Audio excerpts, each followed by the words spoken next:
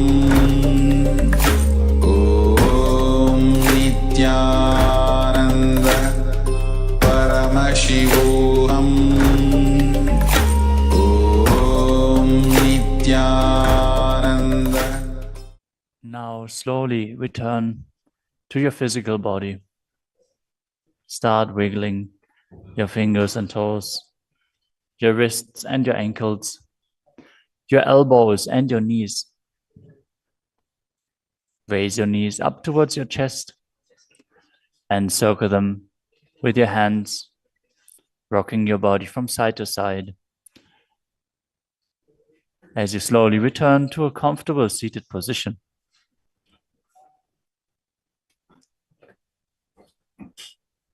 Congratulations for completing the Dvitiya Vinyasa Krama 308 asana sequence as revealed by the Supreme Pontiff of Hinduism. With this, let us conclude the Nithyananda Yoga session. As you sit straight with your head, neck, and spine in a straight line, place your hands in Anjali Mudra in front of your heart center. Close your eyes, take a deep breath, visualize Swamiji, and chant the Purna Mantra. Om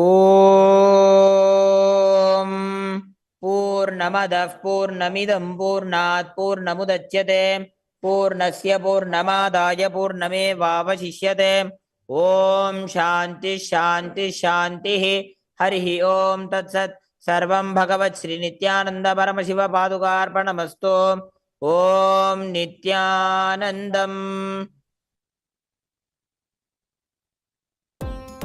Nithyananda, thank you for watching, and if you found the video enlightening, please give it a like, share it with your loved ones, and subscribe to stay connected with us.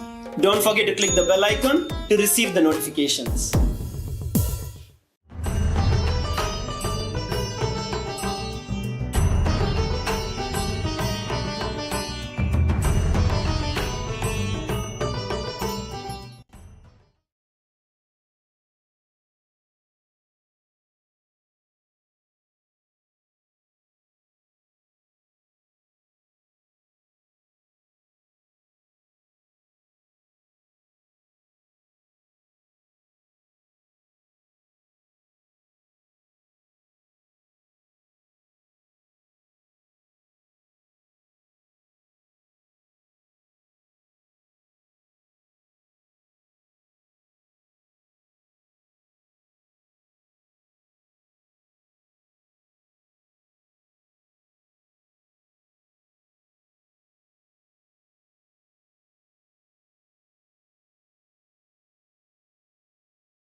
Nithyananda Paramashivoham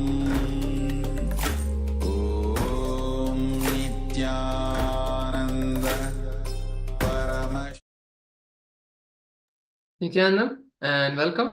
We first want to complete with all the participants for the delay and for the technical glitch. And with this, let us now continue with today's sessions. So now, after we have performed the Dvitiya Vinyasa Krama, let us now perform the Nithyananda Power Manifestation session, the third eye power manifestation. So now we are going to be manifesting the power of third eye blindfold reading. So now I request all the participants to please bring your eye bands so that you can blindfold your eyes during the manifestation. Also, you can bring a piece of paper and pen for writing down all the revelations that you receive, or you can even use your phone or any other device to type down the revelations you receive during the manifestation. Finally, also if you have any of your Atmalinga or any other deities, you can also have that with you during the manifestation.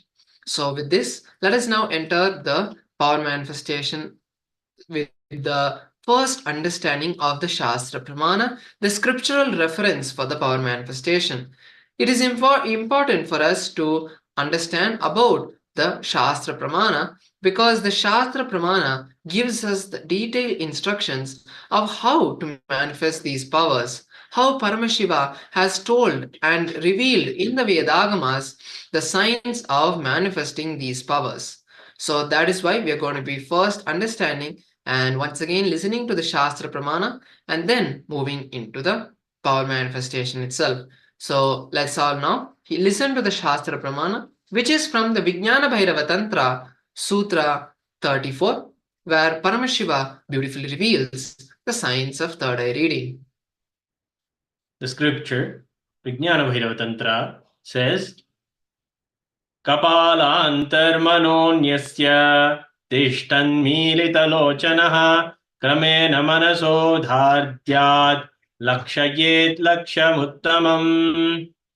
By fixing the mind on the inner space within the crown center and sitting stably without any movement, having the eyes closed in succession by the stability of the mind and inner space through the power of the third eye, one directly sees the ultimate goal, Lakshyam, by having the vision beyond the sight that reveals any object or place, attaining the space of oneness with the source, Paramashiva. Yes, so with this beautiful translation of the Shastra Pramana, let us now understand the technique that Paramashiva reveals in the Shastra Pramana. He says, by fixing the mind on the inner space within the crown center and sitting stably without any movement, these are the two main lines where Paramashiva actually reveals the technique for the manifestation. He says that we have to fix our mind on the crown center, which is the seat of the master, bringing awareness to the crown center. Even science says that when we bring the gratitude in our space to anything or anyone in our life, that is more than enough to manifest extraordinary things like healing or anti-aging and even higher brain coherence, where we're able to think and find solutions to problems easily without much effort. So these basic actions can be done by just having gratitude to anybody in our life. But we have been initiated by Swamiji, by the Supreme Pontiff of Hinduism, and he is the incarnation of Paramashiva. So when we start having gratitude for him, the level itself multifoldly manifests as the powers of Paramashiva. Yes, we are all inbuilt with these ultimate signs of power manifestation. Inside all of us, we have been hardwired by Paramashiva to manifest these powers, but to make them activate, to bring ourselves to that higher state of consciousness, it can be done by having the gratitude for Swamiji. So that is the first step that Paramashiva gives in the technique to manifest the power of third eye. Next, he tells us that to bring stability in the mind and the inner space. So what is the mind and the inner space? How do we bring the stability there? Paramashiva beautifully reveals, saying that when we start to enter the space of unclutching, then we bring the stability in the mind and inner space. It's like a water pool, like a lake.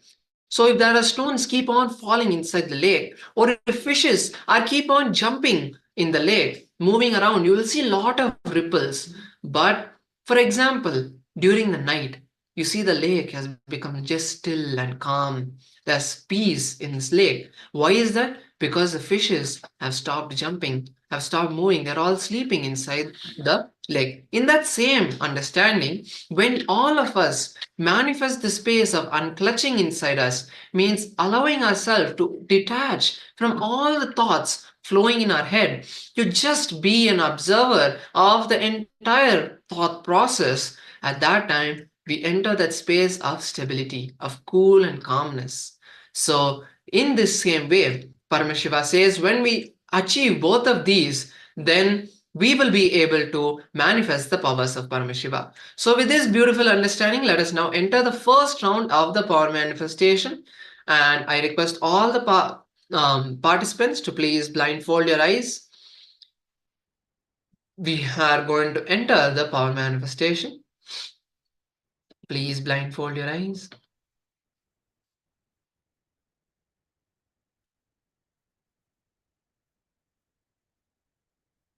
Now start visualizing the beautiful form of the Supreme Pontiff of Hinduism, the magnificent form of the Supreme Pontiff of Hinduism.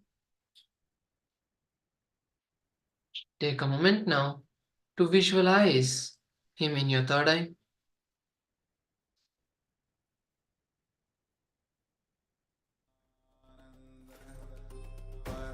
Completely unclutch from all the thoughts flowing and let the beautiful form of the Supreme Pontiff of Hinduism settle inside. And now from this space, to unclutch ourselves, let's all start chanting the Mahavakya. Om Nithyananda Paramashivoham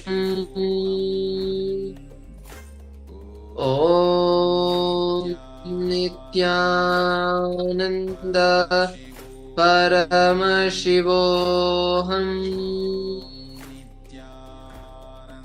Om Nithyananda Paramashivoham.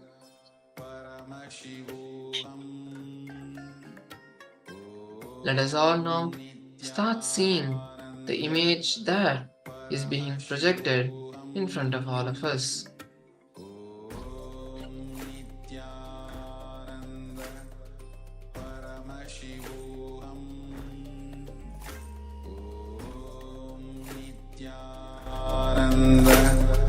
Paramashivoham Om Nithyananda Paramashivoham Om Nithyananda Paramashivoham Om Nithyananda Paramashivoham Nithyananda Paramashivoham Om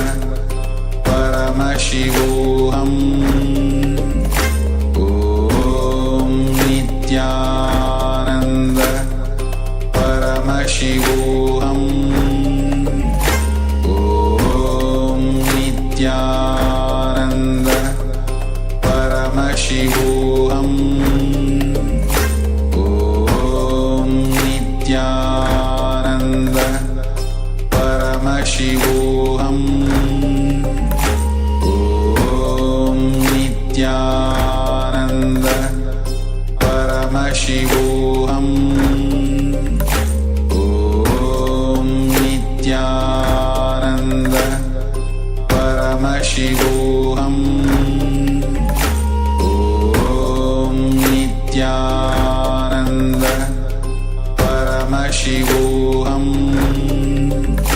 Om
Slowly open your eyes.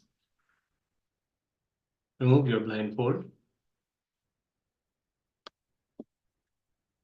Start to write down whatever Paramashiva has revealed to you. In a deep space of reverence and gratitude in your inner space to Paramashiva, write down whatever he has revealed to you.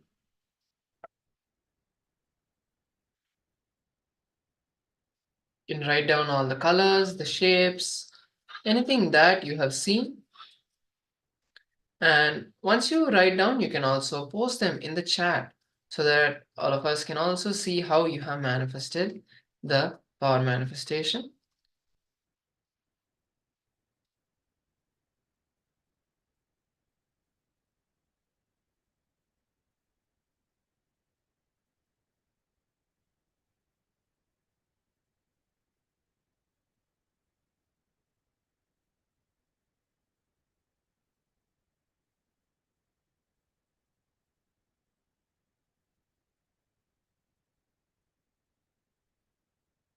So Vishwanathan is saying that he was able to see Swamiji, deity, and banyan tree. That is beautiful.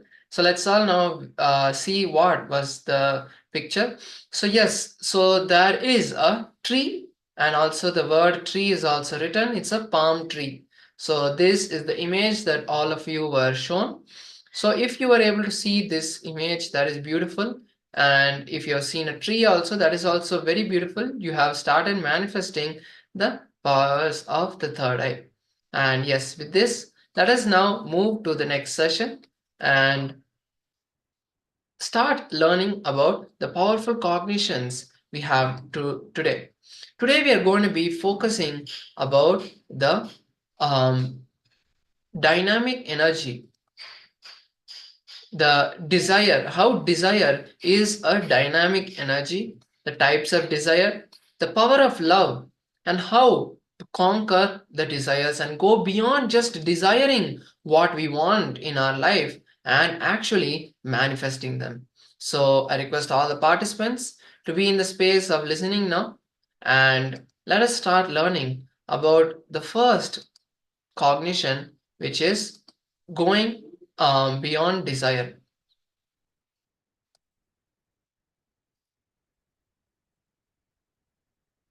And let us also understand about how desire is a dynamic energy. So let us see about how the desire works and how the desires are created. So one of the major driving forces in human life is desire. We have so many desires. We have so many things that we want to fulfill, but we don't have the energy to fulfill all of them. According to the Jain tradition, the divine sends us with enough energy and capacity to fulfill all our desires. But most of us don't feel this way. And why is that? Let's understand that now. So let us work on the desired samskaras. There is a difference between our true desires and the borrowed desires. Yes, our true desires are called our needs. Our borrowed desires are called our wants. And we have enough energy to fulfill our true desires, our needs. Desire is nothing but the feeling that the other side of the mountain is greener.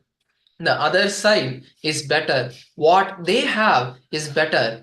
Even if you have a best car, $1 million car, if you see another $1 million car, it'll have all different designs and different aesthetics to it because it's from a different company. But your desire now moves to that.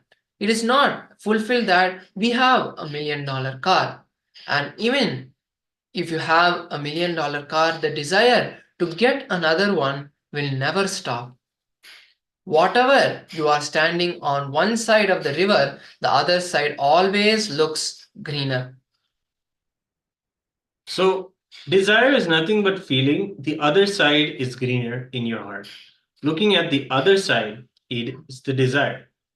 Actually, you, the individual consciousness, whatever you claim as yourself, that identity you establish in yourself. Unfortunately, instead of looking at your own side and realizing it is greed, you look at the other side. Looking at the other side is desire. That's all. Feeling the other side is greener is greed. Seeing continuously the opposite side, looking at others, looking at what they have, looking at how they may be in your eyes successful. It is only a relative to your own understanding about yourself. So when you continuously look at the other, you have this feeling, this desire at you to think that you are not in as a good situation as they are because they may have something else. They may have something bigger than you, more than you. So in this way, this way of looking at the other and thinking the other side is greener than your side, meaning more better. So when you renounce the feeling that the other side is greener, that desire to look at the other side will no longer be there.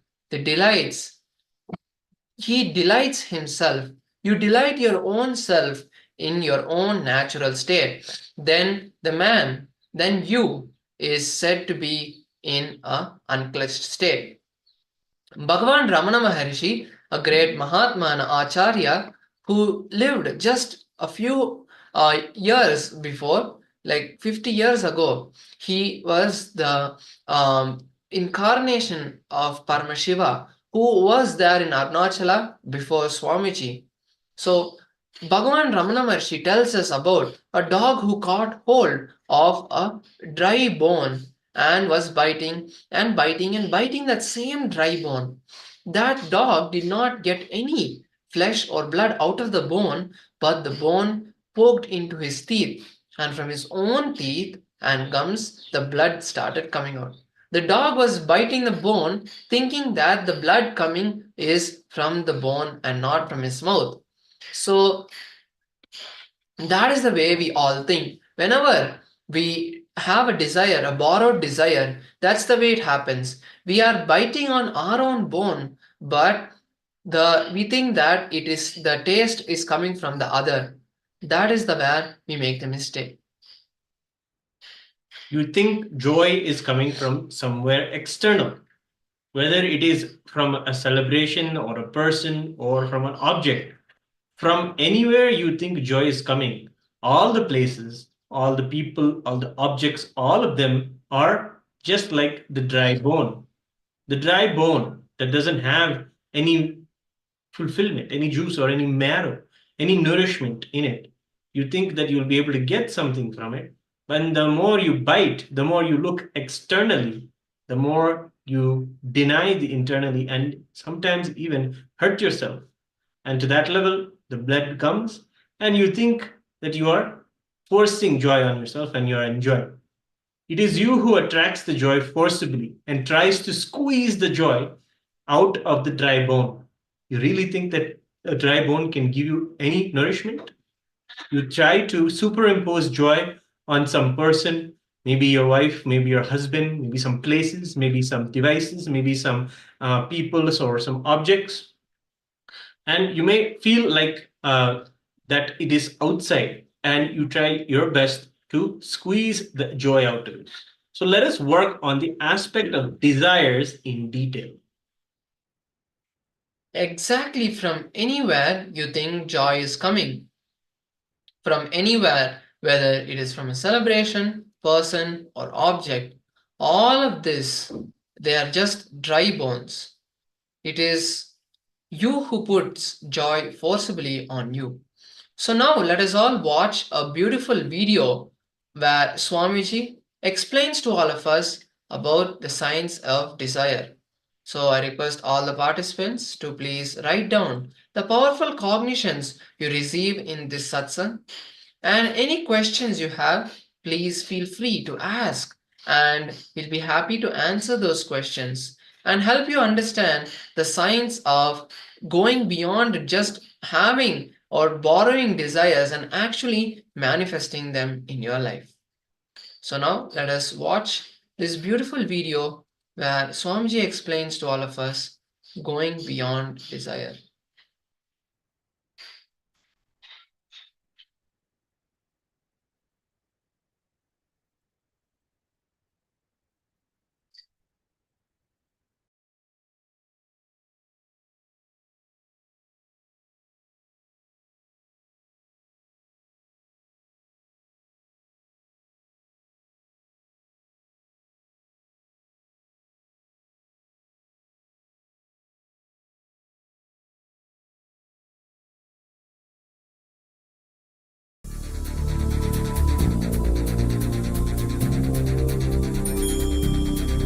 Paramahamsa Nithyananda, a compelling spiritual force of our millennium, founder of an international socio-spiritual movement, pioneer of a modern Vedic renaissance.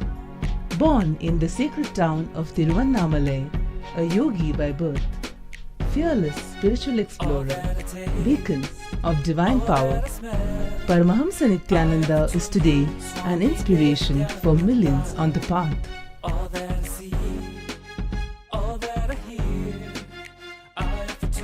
adept in ancient mystical yogic sciences, researcher of the science of spirituality, guru for enlightenment.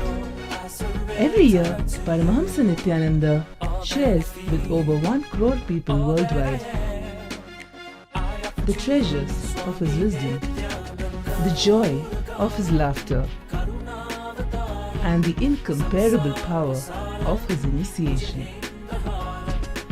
Now, Paramahamsa Nithyananda reveals the deeper secrets of life, science of life. Join us every day for an unforgettable spiritual experience.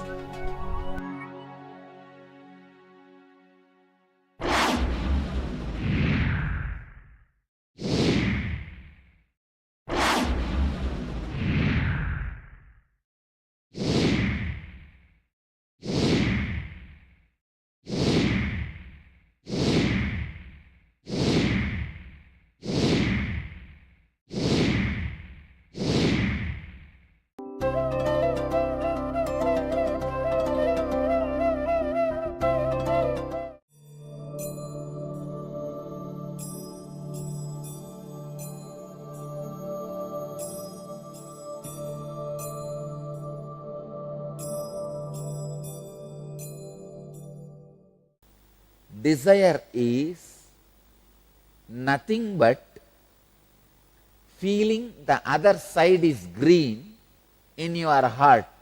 See, you, the individual consciousness, whatever you claim yourself as yourself, that identity, you are established in yourself. Unfortunately, instead of looking your own side and realizing it is green, you look at the other side. Looking at the other side is desire. Looking at the other side is desire. Feeling the other side is green is greed. When man renounces the feeling the other side is green, the desire to look at the other side, he delights himself through his natural temperament. Then he is said to be in an unclutched state. There is a beautiful story. Bhagavan Ramana Maharshi describes dog caught hold of a dry bone, biting the dry bone. That fellow did not get any flesh or blood out of that bone, but that bone has poked into the teeth of the dog. From his own teeth, blood has started coming. From his own gums, blood has started coming. The dog was tasting the blood which was coming from his own gum, but he was thinking the blood is coming from the dry bone. Exactly. From anywhere you think joy is coming, from anywhere, whether it is from a celebration or from a person or from an object, from anywhere you think joy is coming, all that place, person, object, all of them are just dry bone. It is you who put the joy on it forcibly and try to squeeze the joy out of the dry bone forcibly. You first superimpose joy on Diwali day, then you try to squeeze the day to get the joy out of it. You try to superimpose joy on some person, maybe your wife or husband or a son or daughter or father, mother, brother. Please understand, all human beings, when I say all, I mean all of you fellows are cunning fellows. Never ever think you feel responsible or love for anybody. Don't tell me a lie. I've heard enough of these lies. You force your joy on them and try to squeeze them to get your joy back. In this struggle, the to and fro movement, you call it as, I feel responsible for them, I love them. Hell with your love. Hell with your feeling responsible. All cheating game. I tell you, in the whole world there is no such thing as relationship exists. Either it is social convenience or legal compulsion. There is no relationship. See, ultimately you force your joy on them, you project, and you try to squeeze. I have seen in my village, Tiruvannamalai, they'll squeeze the sugar can and take a juice, and out of that juice they will make jaggery. My grandfather's land, farmhouse, every vacation we will all go there, and after they do the harvesting of sugar cane, they will have a 2 roller, and end of the roller there will be one stick and 2 bulls will be tied in that, and that fellows will go on be rotating, rounding, drrr, drrr, drrr, and the sugar cans will be sent between the rollers and the juice will come on side. Then they will boil the juice and make jaggery. Exactly you are doing the same thing. All relationships or whatever you call as relationships, you put all of them into that roller. Like a sugar can squeezing, you squeeze.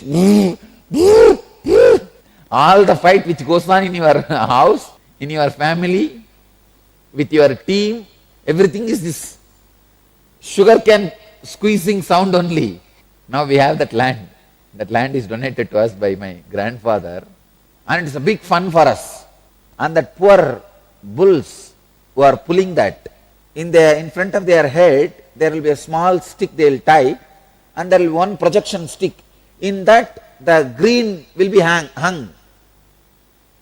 Some grass or green leaves. This fellow will think that that grass or green leaf is in front of his eyes, so he will just jump to catch that. Naturally that will also go a little further. Just like that, jumping, he will be going round and round and round and round. I can tell you exactly this is the way whole humanity is functioning. The moment you understand there is no relationship exists, you will start pouring your love. I tell you, this is the exact right software for living with people on planet Earth. I am giving you the exact software, exact programming. First realize there is no such thing as relationship in the planet Earth. Everything is contract. Everything is geometry. Square, rectangle, circle, triangle, plus minus. Clean. Only those experiences and feelings, memories, interactions happened beyond business should be looked with a lot of gratitude and respect, not as a regular lifestyle. The moment you try to say, for last 10 years this fellow brought me a rose flower every morning and today he did not bring, over. The whole joy is over. Now you reduced bull to bullock, love to marriage, honey to honeymoon. Understand, when you realize whole life is contract, I tell you, you will have more love oozing out for everybody, everything. Even while you eat some sweet. After 3 sweets, if you take the sweet for granted, this fellow is supposed to make this experience in my tongue, and he says, no, come on, I will not do it. You feel like vomiting.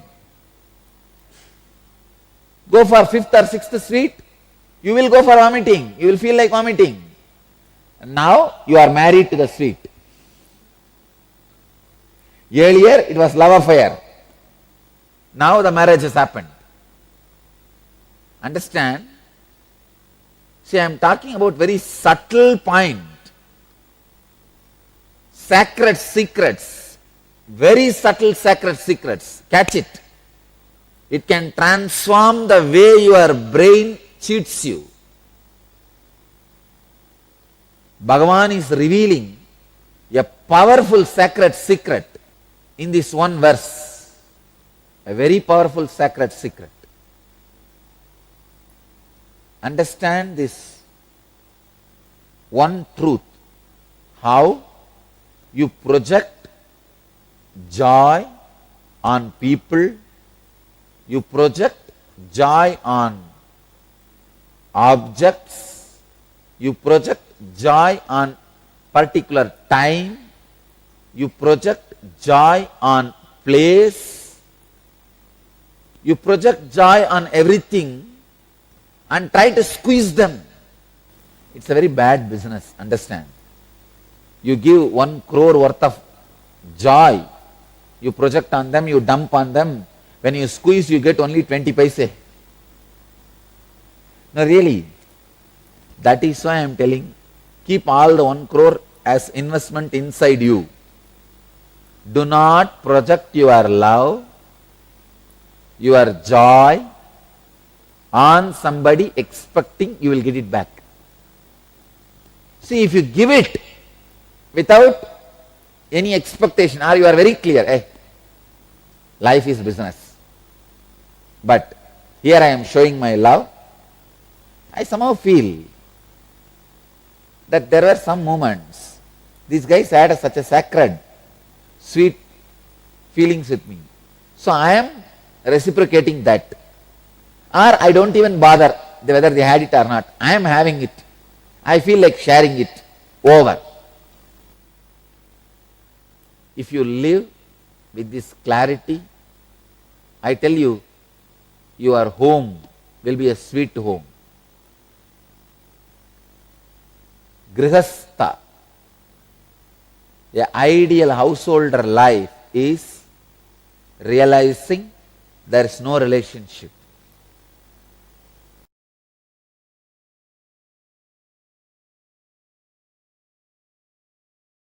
Welcome to Inner Awakening, the most powerful person.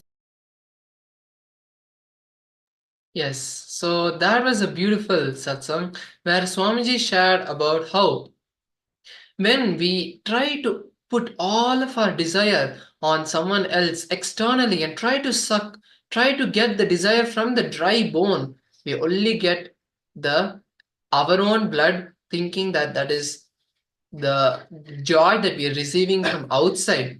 We are only getting the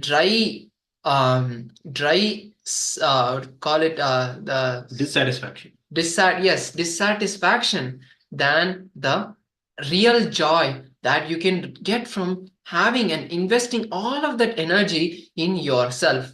So let us now enter a small internalization exercise to experience this and see how in our lives, how are we expressing joy, the desires? Are we putting it on others, or are we doing it? Are we trying to see how to receive the joy and desire, the satisfaction of life from inside?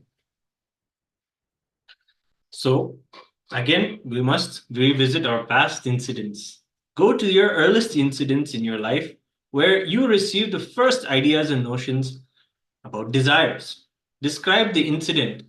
Describe the first impressions that you had about the desires clearly. For example, you would have seen something, or you would have seen someone, and thought the thought that you need to identify isn't that something that someone has that's beautiful, you appreciate it. That's not the thought. The thought is that person has. Why don't I have? Why can't I have? Why am I not given? This pain or this unfulfillment that you feel, those moments, go back to those moments and remember them.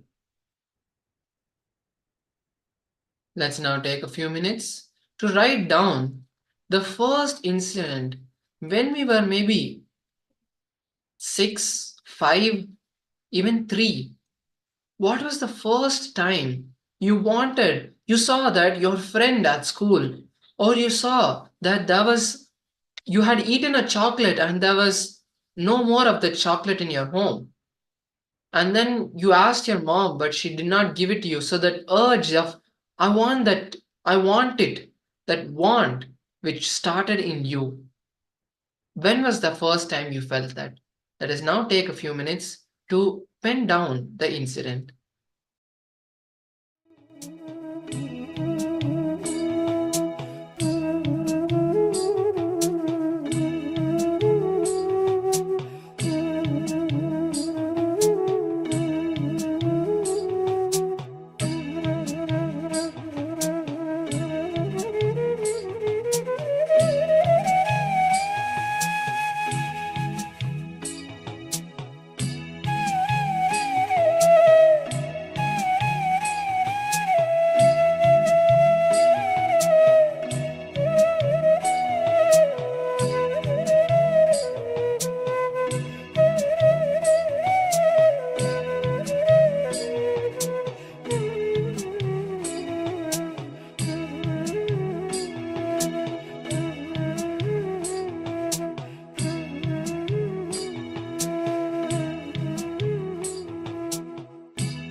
as you continue to write the first desire you had, also now write down a few other categories as you remember.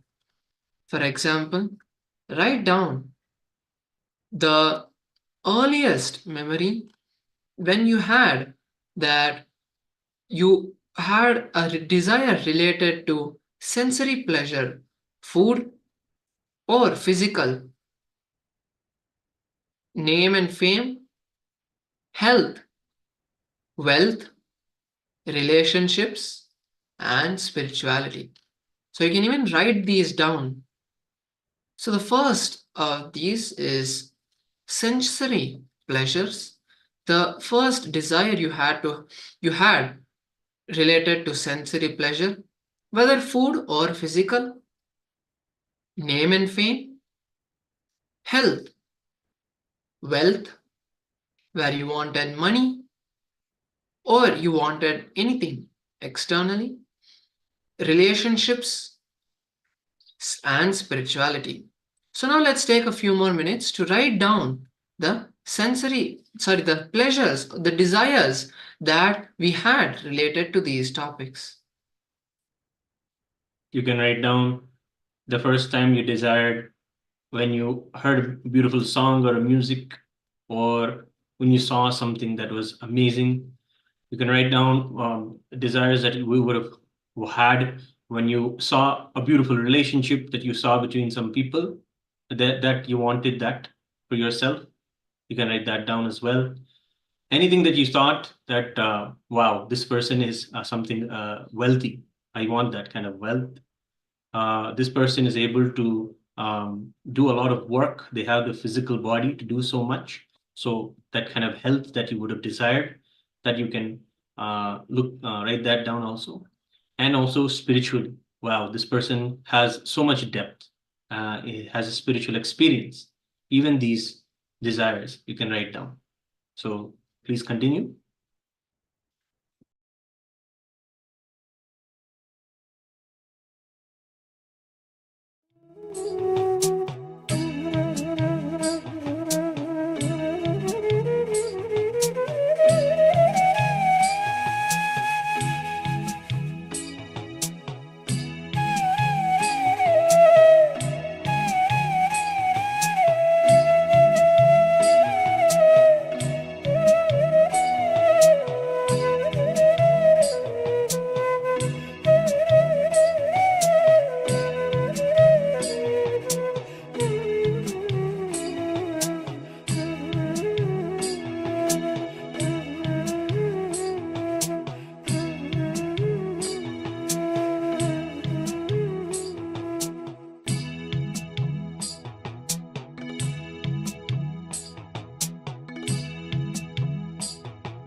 Yes, so now you have all written the base from where all of these desires started. So now that all of us know from where our desires started, from where they began, from where the origin, the root desire happened, let us now move to the next session. In the next session, we are going to be completing with them. For now, hold on to these what you have written. Now we are going to be manifesting a round of power manifestation. So today we are focusing on the power of breath. The power of breath is a beautiful way to complete with the Anahata Chakra, which is related to desire. The Anahata Chakra or the heart center is disturbed by jealousy and desire. So when we drop all of these incompletions, then the beautiful opening of the chakra happens, the energy center. So now let us enter the first round of this manifestation. You're going to be manifesting the power of breath. And let us now first listen to the Shastra Pramana, the scriptural reference for this power. It is from the Vijnana Bhairava Tantra, Sutra 34, where Paramashiva beautifully gives us the technique to manifest the power. Kapalantarmanonyasya tishtanmilitalochanaha kramena manaso dadyat lakshayet lakshyamuttamam. Paramashiva beautifully says, by fixing the mind on the inner space within the crown center and sitting stably without any movement, having the eyes closed in succession.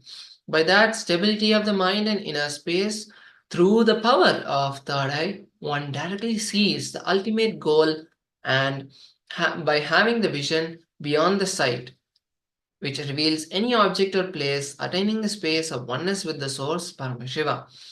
So here, just like the manifesting the power of third eye, we are also here going to be seeing different images with our third eye, and then we'll be writing down the image, all the details of the image, and then we'll be seeing the answers at the end of the session.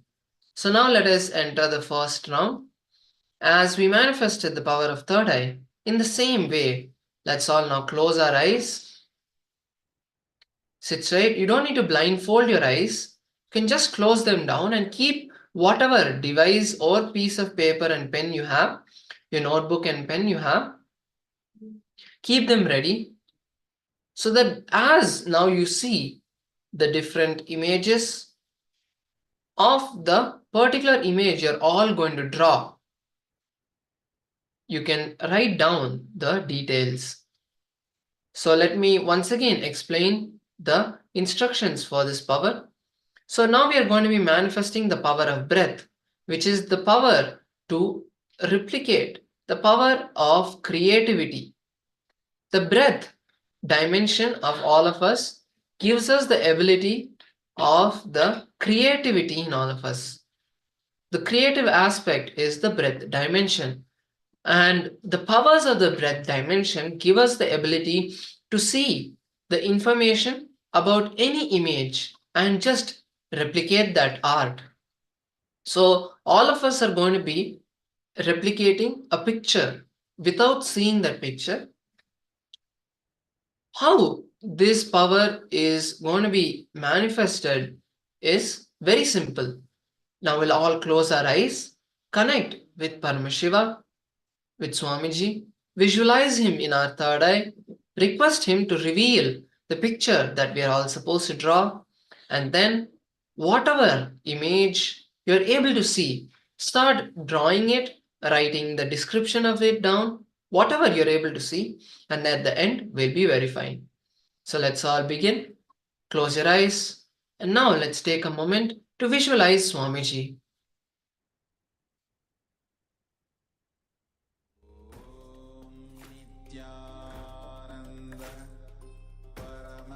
Let's all now visualize the beautiful form of Swamiji.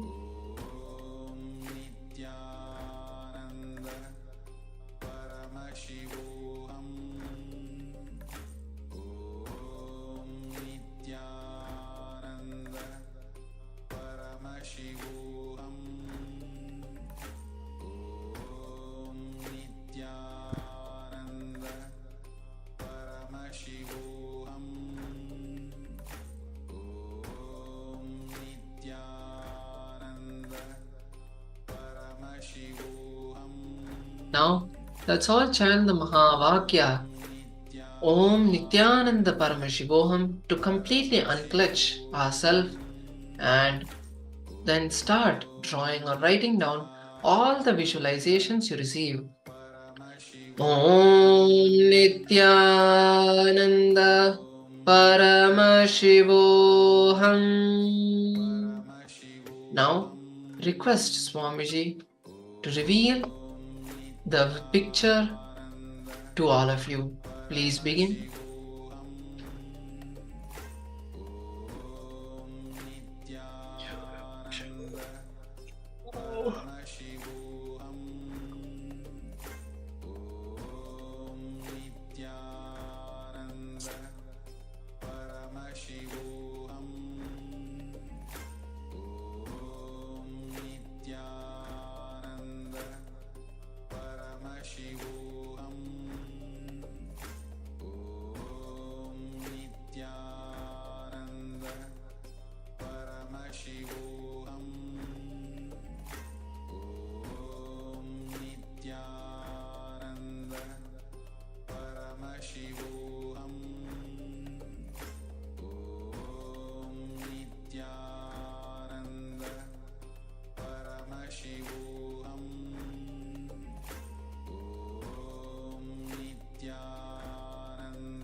Any image you're able to see without holding any doubt, write down the description or draw what you're able to see.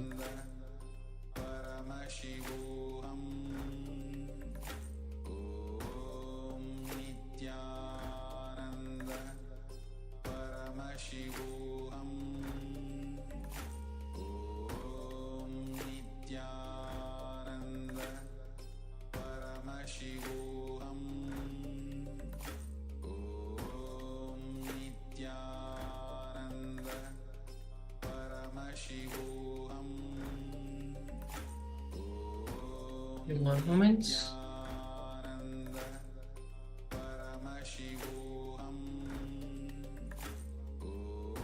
Write down whatever you're able to see.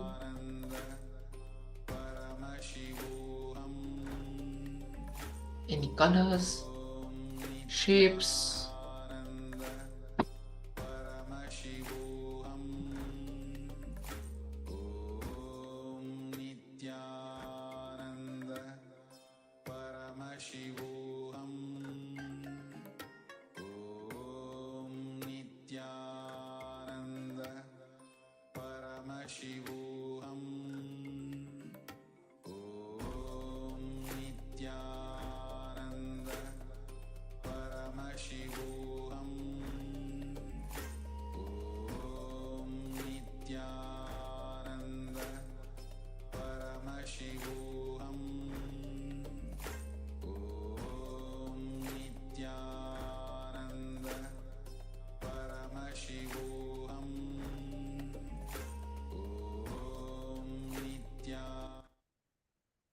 Yes, now relax. Now let's all see what picture all of us were drawing. So all of us were drawing a picture of a tree. So if you draw a tree or a plant, that is the actual picture that we were all drawing. Let's now take a moment to verify. You can tick down whatever is correct and post that in the chat.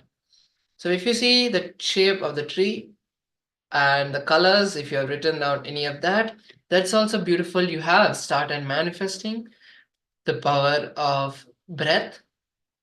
Otherwise also, any other details that is similar, you can also write that down and share what you have manifested in this round.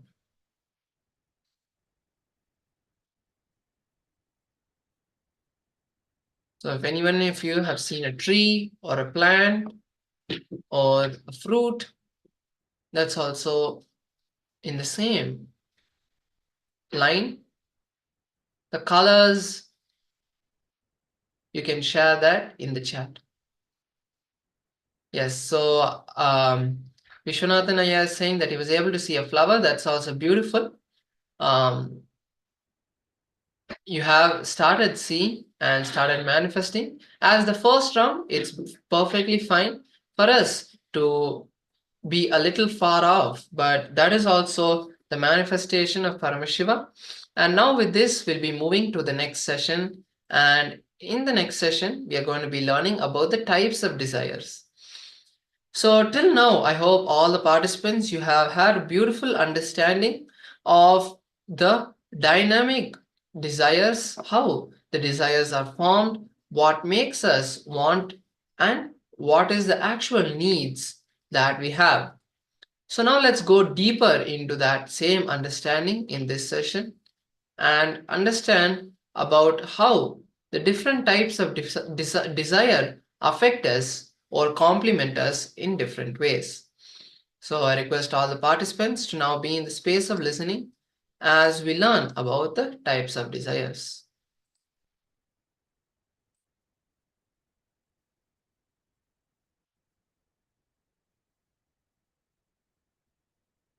Every action of ours has been due to the pull and push of each other's ego, each other's desires, and each other's emotions. If you're able to live out of only your desires, you will have a peaceful death, full of satisfaction, even if it is on the platform. If you live your whole life with borrowed desires, you will never really see fulfillment. And even if you're living in a marble house, you will have a prolonged death, pulling and pushing, unable to get liberated from your unfulfilled desires. As you saw in the example, even if you're the richest person in the world, you still have so many wants that you cannot fulfill just by money. At that point is where we start to feel the unfulfillment of our life. So when we have the unfulfilled desires, even if we live in the marble house, we will not have a peaceful and satisfaction in the end. But even if we have our own desires, which is just having a beautiful morning, having the vision of a sunrise, even as low and simple as the desire can be, but holding on to that desire and having it fulfilled is much more better. There is a difference between needs and wants. Your needs are already taken care of in some way or the other. It is possible to satisfy your needs, but it becomes impossible to satisfy your wants because you are changing all the time. So desires are basically of different types. So first one is conflicting desires. Conflicting desires is having a desire which conflicts itself. In one statement itself, you will create conflict and the wrong energy. For example, I want to get rid of headache. This itself is keeping the headache alive. Meaning that when you want to get relief from the headache, what should the actual course of action be? To seek medical attention or to have healing, to take rest. But we keep on thinking, oh, I'm having a headache, I'm having a headache, I'm having a headache, I don't know what to do. It keeps coming. Keep on thinking of the desire itself is creating the desire. Next, there are contradicting desires. Having two or more desires at the same time which contradict each other and which you cannot fulfill at the same time. For example, I want to become a CEO and at the same time I want to lie down on the beach. How will you be able to become a CEO just by lying down on the beach? That is not possible. unless you use power manifestation. But here, as we are thinking and looking at desires, which is a powerless cognition, that too will not happen. So, how do we become a CEO when we want to lie down and have vacation all the time? That is the contradicting desires. And finally, is the complicating desire. Having a desire which gets complicated without the direct understanding and the right clarity. This is when you don't want to have the intelligence to take the direct and straight step to fulfill the desire.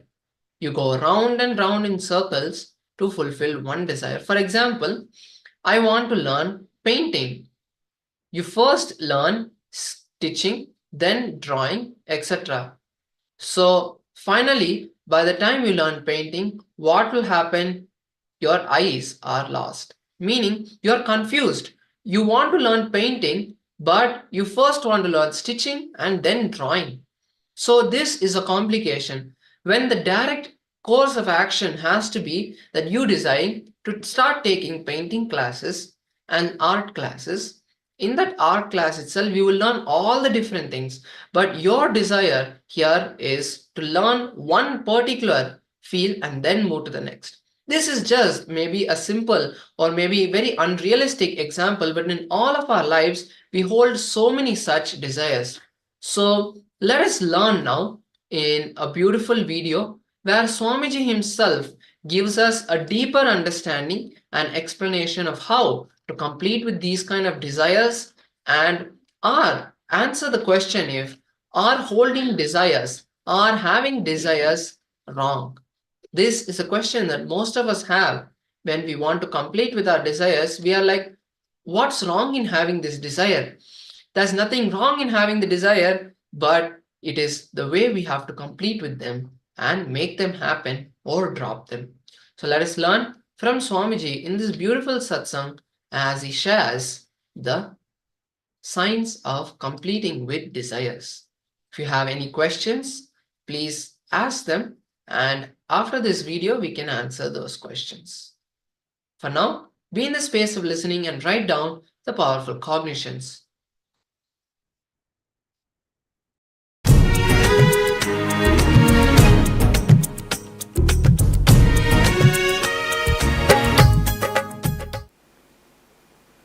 Your desires are your life. Your desires are your life. Listen. It's your desires which infuse life into you, and it's your desires which infuse energy into you. Same way, conflicts in your desires brings tiredness in you. Contradictions in your desires brings boredom in you. Confusions in your desires bring frustration in you. Please understand. Your desires are your life. Conflict in your desires bring confusion in you. Conflict in your desires bring tiredness in you. Confusions in your desires bring frustration in you. Its contradiction in your desires bring boredom in you. Actually, if your desire is pure, every breath you inhale and exhale will make the desire into reality. When your desires have conflict, confusion and contradiction, every breath brings tiredness, boredom, frustration in you. Every breath is like a air blower into balloon. Your desires are the shape of the balloon. If the shape of the balloon is Tom and Jerry, when you blow the air, you will have Tom and Jerry. Conflict, constant conflict.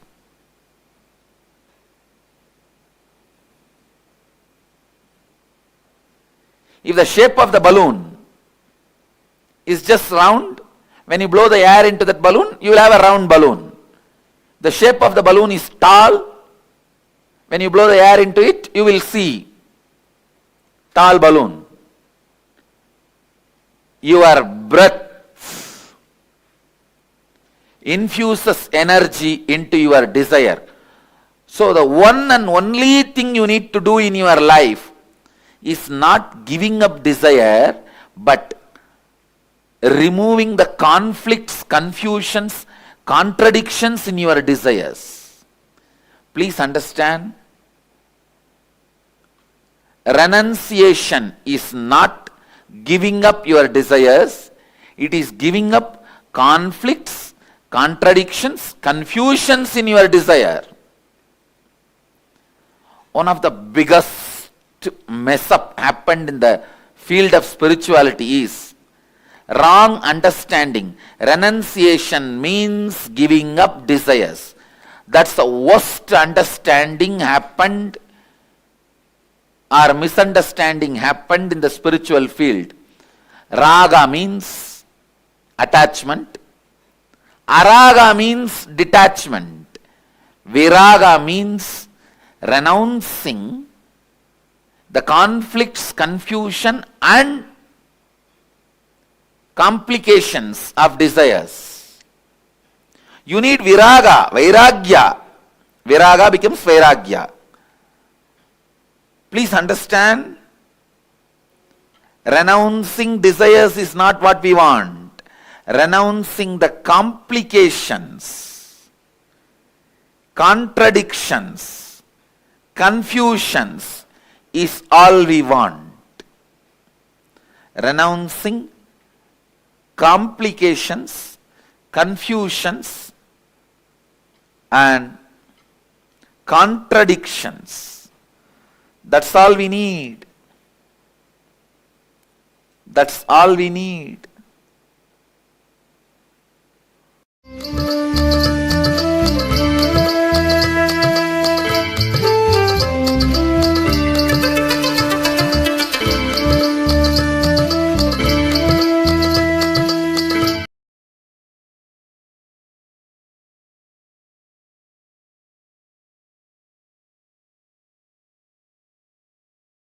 Yes, so now with that short understanding, let us now enter the internalization exercise to see these type of desires inside us.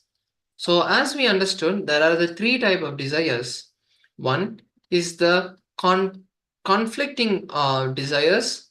Then is the next type of desire, which is the contradicting desires, and then the complicating desires.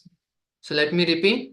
Let us now identify the three types. You can make three columns in your book, or if you are typing down, make three columns.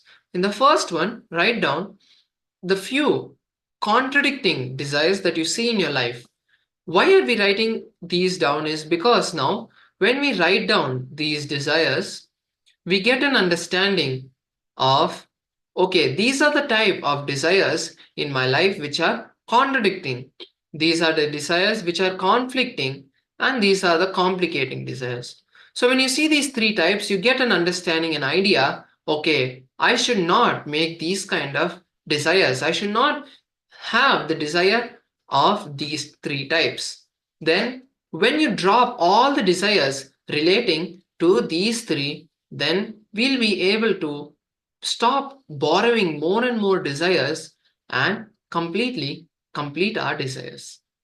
Let us now take a few minutes to internalize and identify the desires and complete with all of them. Please begin now.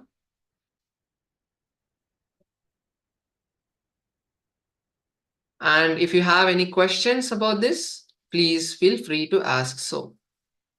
Let us now start writing down the three types of desires.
So that was a beautiful completion. Actually, also for all the YouTube participants also. So one of the participants, Parameshwari, has said, given a beautiful example of conflicting desires, meaning that you want to have a healthy and yogic body, but you don't want to do yoga. You hate doing yoga. So that is a good example of a conflicting desire. And all of us have had these desires. Now we have to drop all of these and complete with them. So whether it is the unfulfilled desires, the incompletions we have written now, or the previous ones, all of this we are going to be dropping it now and completing with it now. So now let us enter a small kriya, meditation process to complete with all of these patterns and these unfulfilled desires. So now there are 5 steps for this kriya. One is the first step is Matsyendrasana. We'll be showing the images and explaining in detail how you have to do this. Trishula Kumbhaka, Sitkari Pranayama, Sitali Pranayama, and Trinetra Kumbhaka. So I request all the participants to make sure you're seated in a comfortable position, and let's all quickly have some water, because when we do these pranayamas and these meditation processes, the body tends to heat up. So I request all the participants to have some water and then be seated in a comfortable position. Make sure you don't take any break in between of these steps. Continuous process till the end is just maybe 20 minutes. So let us all quickly have a break. I request all the participants to quickly have some water and then be seated in a comfortable position.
Yes, Nithyananda, please be seated now. Let us start the meditation process. So the first step of this process is relax your stomach, stretch your legs, be seated and stretch your legs. Bend your left leg and place it over your right lap. Bend your left leg and place it on your right lap. And bend the right leg and keep the right foot by the left knee. Place one palm, your right palm, on your right side behind you, and your left palm on the right knee, the left elbow on the right knee, and place the palm on the cheek. Then fix your gaze to the third eye and be stable in this position. If you're not able to place your left leg on the right lap, you can place the left leg on the ground by the side of the hip. So this is the first step. So in this first step, let us now perform the Trishula Kumbhaka. The Trishula Kumbhaka is inhale through the nostrils and through the mouth simultaneously. Hold the breath as long as possible and exhale as slowly as possible, and allow the breath to stabilize for a moment and then repeat. Before we begin this, I request all the participants with any heart conditions, if you have any blood pressure or any other breathing disorder or terminal disease, I request you not to perform this. You can be seated in a comfortable position. Close your eyes and unclench. That is more than enough. Take this time now to unclench if you have any of the following. Otherwise, for the rest of the participants, let us begin this first step, the Trishula Kumbhaka. Let me repeat the instructions. Inhale through the mouth and nostrils simultaneously, slowly and deeply. Hold the breath as long as possible and then exhale slowly and relax. Do this 21 times. Please begin.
Yes, now relax.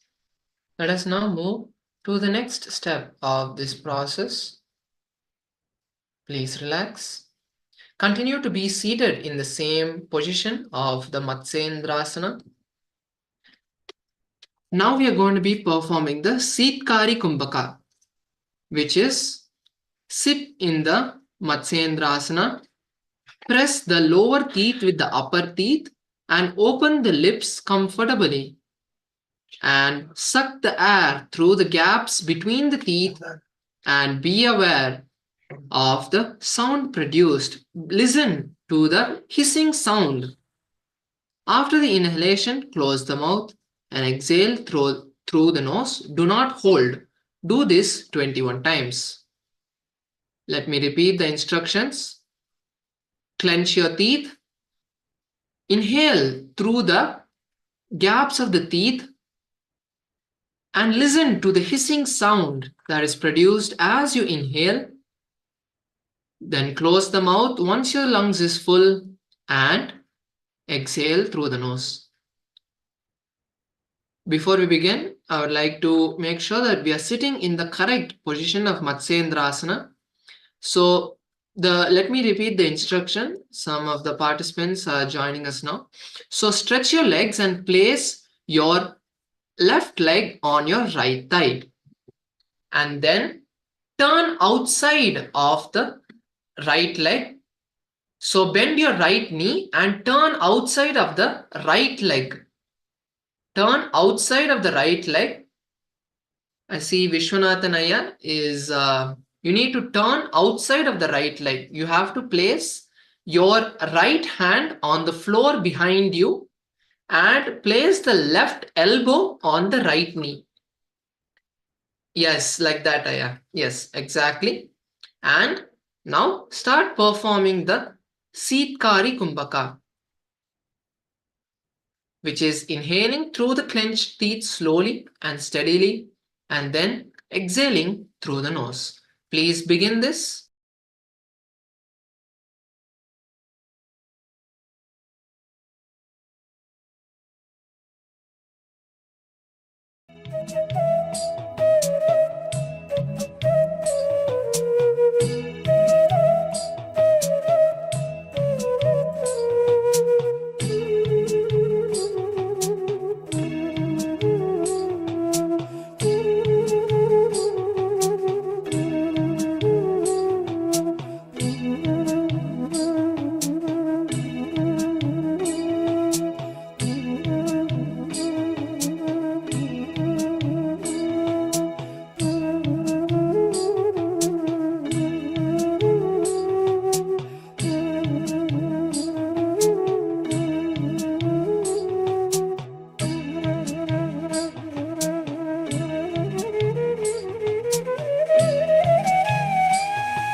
Yes, now relax, but continue to be in the same position.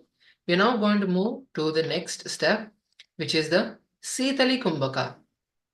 So the Sitali Kumbhaka is very similar. So roll your tongue, fold your tongue like a tube, and also stick the tongue out of the mouth, and then inhale through the tongue and close the mouth, hold as long as possible, and then exhale through both the nostrils slowly. Do this 21 times. Let me repeat. Now, stick the tongue out as much as possible. Roll the sides of the tongue like a tube and inhale through the tongue as slowly as possible. After inhaling, close your mouth and hold as long as possible and exhale through both the nostrils. Please repeat. Please perform this 21 times. Please begin.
relax, continue to be in the same posture.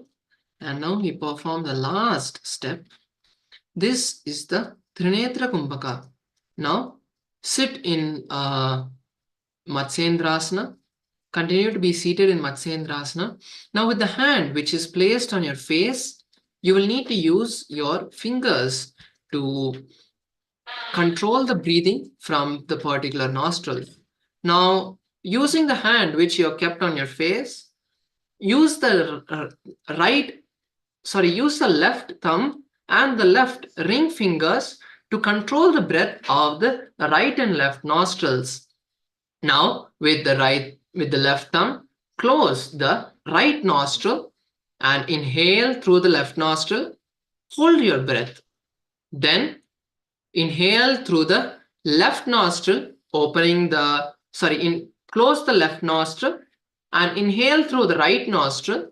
Then once again, hold your breath.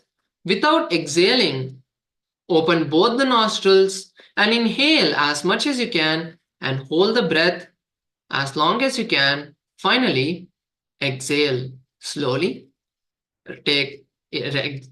Exhale and relax. Then once again, repeat this. Do this 21 times. Please begin. Let me repeat. Inhale through the left nostril. Hold the breath. Inhale through the right nostril. Hold the breath. Inhale through both nostrils. Hold the breath. And finally, exhale through the left nostril. Please repeat this 21 times. If you're not able to do it in the Matsyendrasana, feel free to sit in normal seating position, in Sukhasana or any other comfortable position and perform this. Please begin now.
Nithyanandam Paramasukadam Kevalam Jnanamurtim Dvandvatitam Gagana Sadrisham Tattvamasyaadilaksham Ekam Nityam Vimalamachalam Sarvadi Sakshibhutam Bhavatitam Trigunarahitam Sadgurum Tam Namami.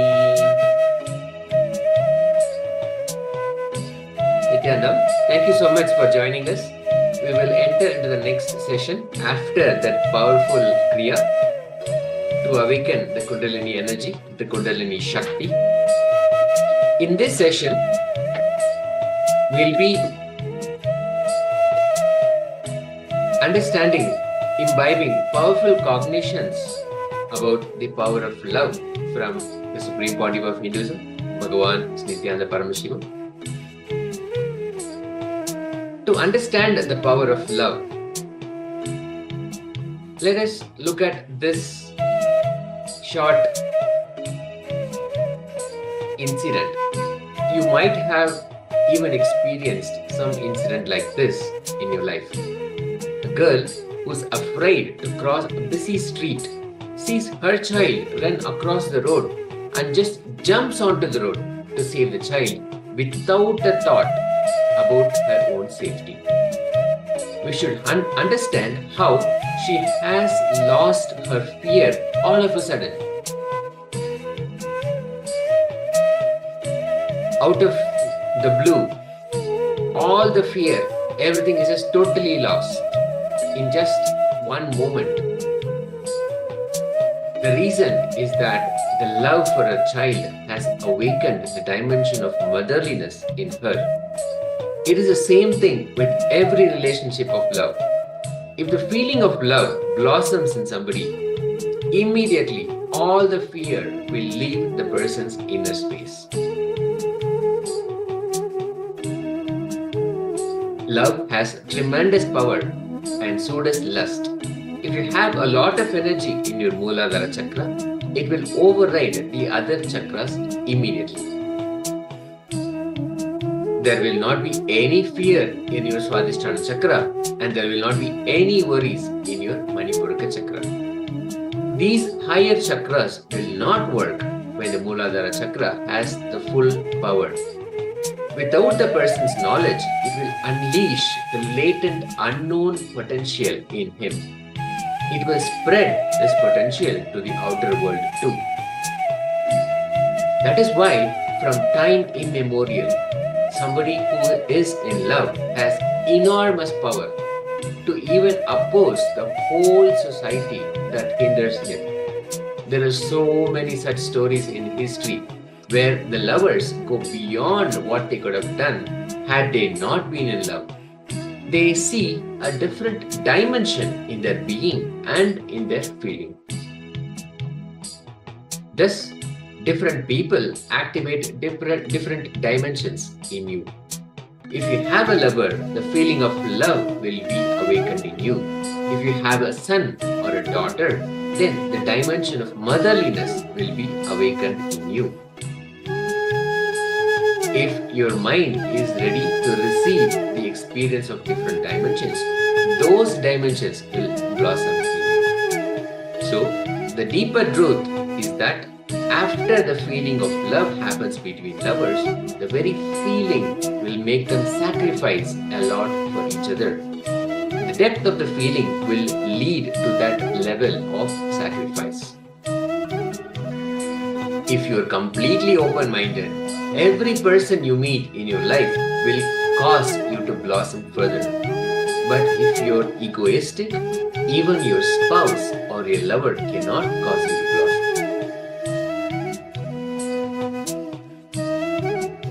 Please understand, you have a great responsibility to create an open and non-egoistic mind before entering into a relationship, such as between husband and wife or between lovers. Then the very feeling will transform you eternally. If this eternal transformation does not happen, you miss a major dimension of your life. If a husband and wife are unable to create that kind of feeling of being without ego, the relationship cannot be called a relationship. It is similar to the physical relationship in animals. A true relationship is nothing but creating the transformational impact on the being or at the feeling level with each other. Why are we not able to feel true love? It is because of our samskaras, our emotional attachment to the past memories. For example, your computer has a certain amount of memory.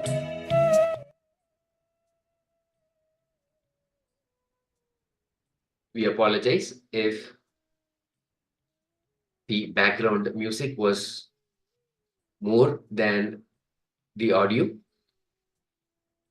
We'll continue from the start of this slide.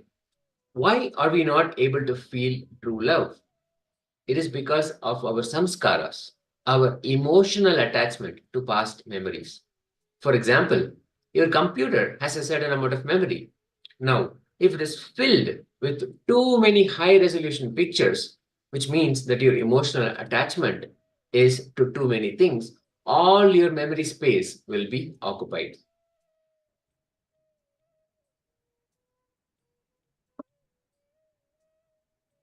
You don't have enough energy because all your emotional energy is taken away by the past incidents or the people who are in your memory, either as attachment or anger or guilt.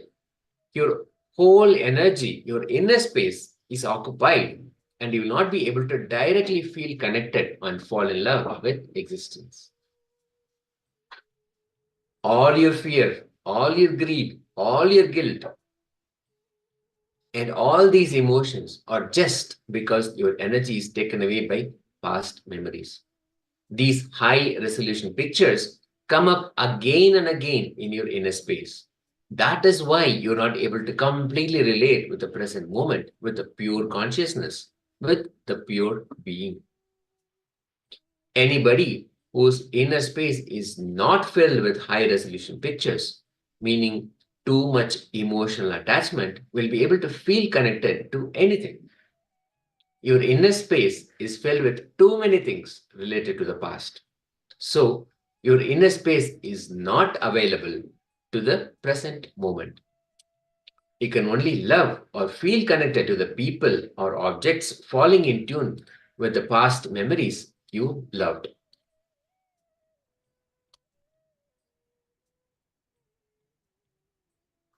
If you can drop the emotional attachments to the past, suddenly you'll see you have so much of inner space available to you. You can then directly open up to anybody who is in front of you without asking for his past or her past.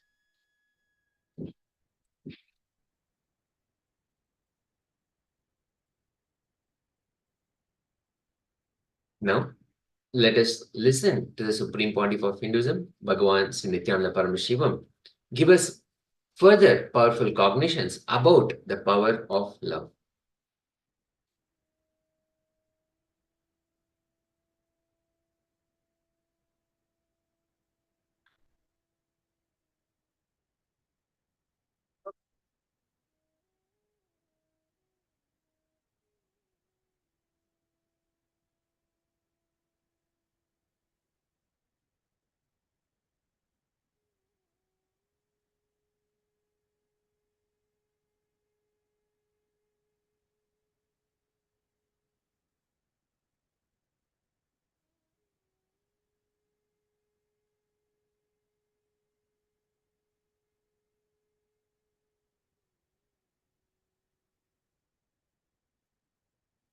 As we just saw, the emotional attachment to the past is what keeps us from opening up our inner space to new people, to anybody who is in front of us, and feel an emotional attachment or open up to them completely so that a transformation, a total transformation can happen inside us. Let us now listen to the Supreme Pontiff of Hinduism, Bhagavan Sri Nithyananda Paramashivoham, giving us powerful cognitions about the power of love.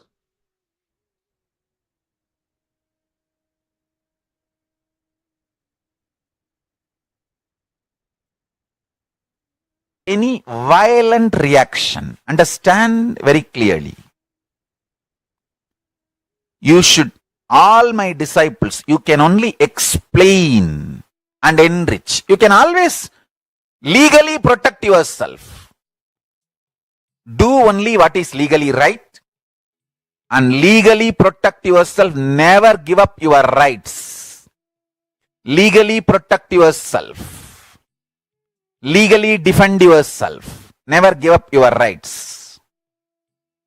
And third important thing, never powerlessly react. For example, if a celebrity or an important media person or a guru or a politician, they make an abusive statement about us during these times, be very clear, they are ill-informed, they are misinformed. Don't think they are our enemy.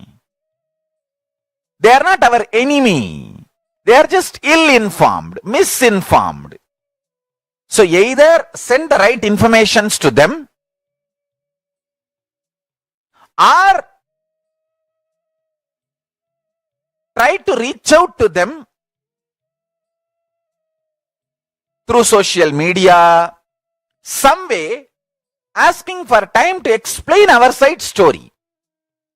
Always go for presenting our side story, informing them properly,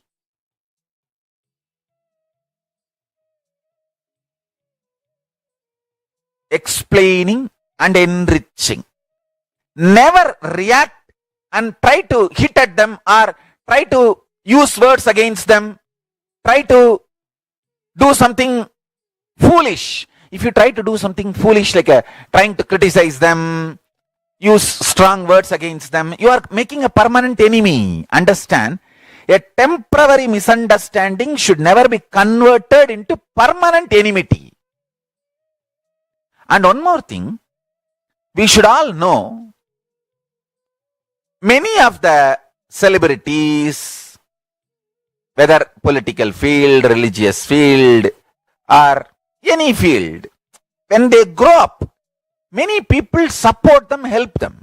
Any one of them would have asked, hey, make a statement about this. Then what they will do? They don't have time to thoroughly study all material. They would have just, hey, you brief me what I am supposed to say. Then they will just make one or two statements. We should not make enemies due to the temporary, ill-informed, misinformed, less informed statements from people. Understand this. Immediately don't try to make a memes, because you can make a memes. These memes, moms are the problems. Wait, keep quiet. Make memes only to explain our side, enrich our side. Absolute non-violence and responding only from powerfulness. That is the first and foremost fundamental way to exist. That's a way to receive the Parashakti and manifest as Ishvara Shakti. Listen.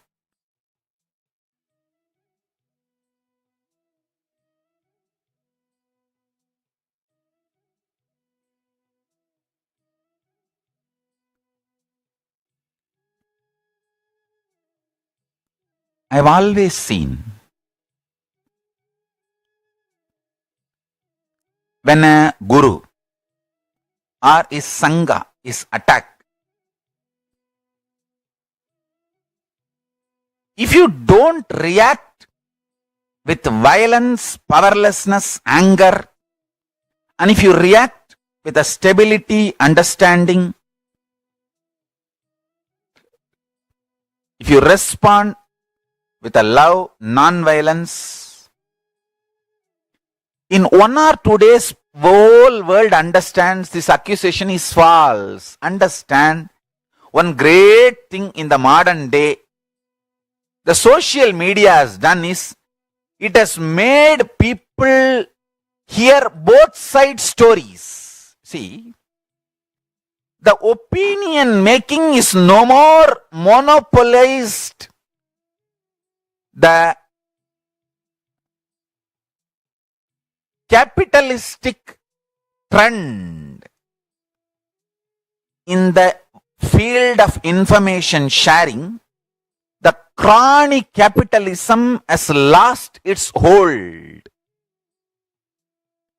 Many of the news agencies are facing a meltdown because they are not able to keep sensationalizing attitude permanently. Social media has made the information sharing field as democratic. It has become democratic.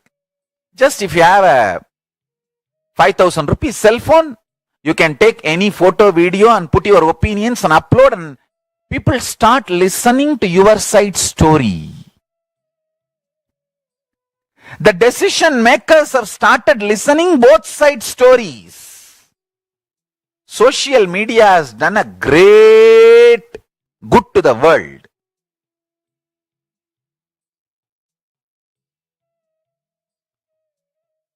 The information sharing has become democratic. It is no more under the hands of chronic capitalists.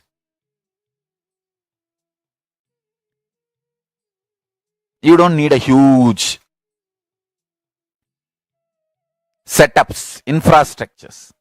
And just because you invested so much money and made already huge infrastructures, OB vans, televising stations, satellite channels, all that, you can't go on be lying. It is all over. Those period is over. It's all over. People have started analyzing. People have started understanding. So be very clear, you do not need to be violent. You do not need to be angry. Just be purely loving. And I want to tell you one more thing. If you are very loving and cool, you can work more number of hours. You can peacefully explain to people one by one by one.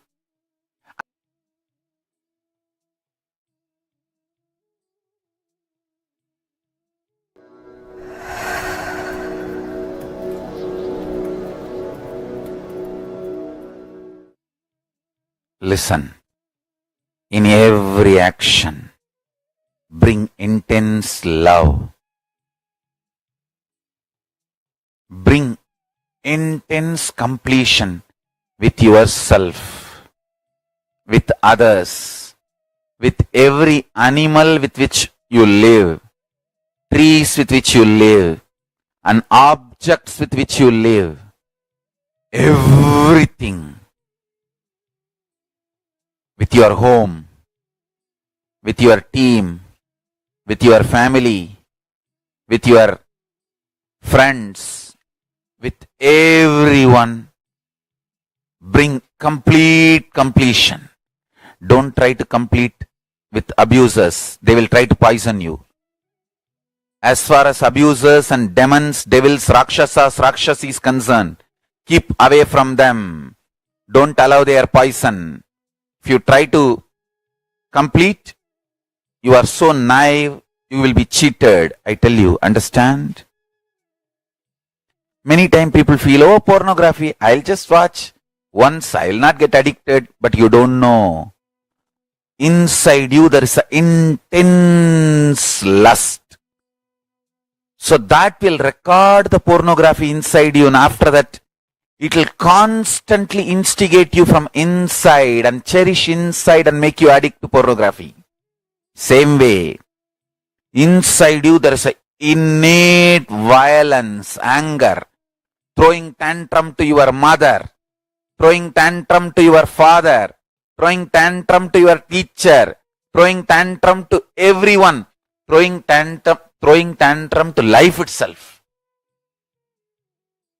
Just the kick of saying no, abusing, destroying, destructivity, and trying to be proving yourself as some identity by destroying, that deep violence pattern is there in you. So even once or twice, if you allow the abusers to put their poison in you, you will go on be cherishing. I tell you, abusers are violence pornography. Abusers. Guru Droha, Guru Abusal, Shiva Droga, Shiva Aparata, Shiva Abusal. All these are violence pornography. Very logically they will come and sit inside you and destroy you once for all, and the spiritual murder will happen. Spiritually you will be killed. Don't allow that. Violence, pornography is abuse. Like a drugs. The people who give you drugs, they will tell you, first try free. Because they know with one you can be addicted. Once you are addicted, over. Life is over. Nobody who tries first time thinks they are going to become addicted. Only after they become addicted, they realize they have gone too far. Same way only. Pornography, same way only. Cherishing Guru abuse. Cherishing Guru Droha, Sangat Droha, Shiva Droha, Shiva Aparata, Guru Aparata.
With that, let us enter into internalizing the powerful cognitions that we receive, how we can harness the power of love to create a total transformation within us. The power of love, how we can shift beyond the object to the attitude. Lust will become love the moment you add sanctity and respect to it.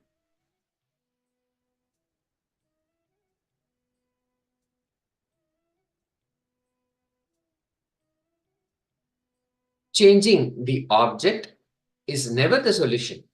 Changing the attitude is the solution. The first step is to make a list of things you feel attached to or things you feel greedy about. It might be a habit, perhaps a particular pleasure, or an object or person. Include anything or anyone on the list that makes you feel possessive, greedy, or lustful. Then just sit and meditate with a deep and sacred feeling. Anything can become sacred when you are respectful and feeling connected to it. Bring in respect towards the object or the person.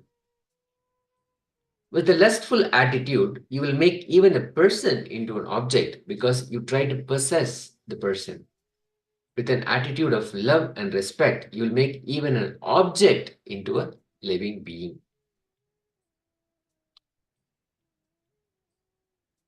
Let us understand that lust will become love the moment you add sanctity and respect to it. Promote each object or person. Elevate them to the level of a being. Suddenly, you'll see that the lust has transformed into love. The passion has become compassion. Then every relationship is such an ecstasy and you experience real love. This is how you move from the object to the attitude of love. Now, let us listen to the Supreme Pontiff of Hinduism, Bhagavan Sri Nithyananda Paramashivoham, narrate his own experience of how he experienced love with his Guru.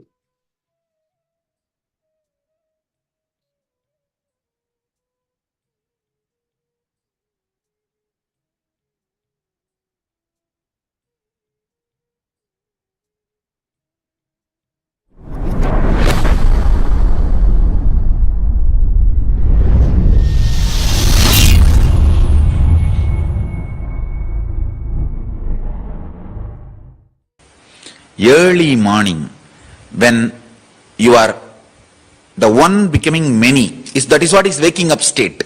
See, waking up is nothing but one becoming many. When one becomes many, it should always be pleasant. I am becoming many to enjoy me. If you have anger, violence, hatred towards somebody, you will become many only to hurt yourself. Then you will live a demonic life. Become many to enjoy yourself. You will live a blissful life like Paramashiva. One real incident happened in my life. Once I was sitting with Arunagiri Yogeshwara, my guru. Understand, this is very important incident. Listen carefully. Sit straight and listen carefully. I'll describe as it is. One elderly person come into the scene. Why I am calling it as a scene, I always observed, within the Dvatashanta, means Arunagiri Yogeshwara gave me darshan as a 6 feet form. Normally, sometimes he will look too big, but 6 feet form is the normal form. I should say maybe 6'5", like that. That is the form. 12 times of his size is height, like a 12 into 6.5 or 6 roughly. You can keep it as 6 into 12.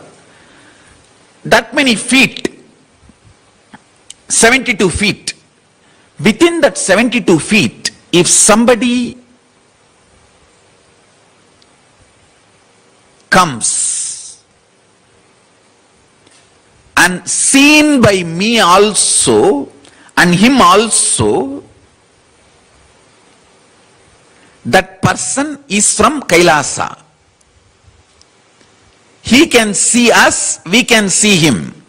But once he moves from 72 feet, no, he will not be seen by me, but he will be seen only by him, Arunagiri Yogeshwara.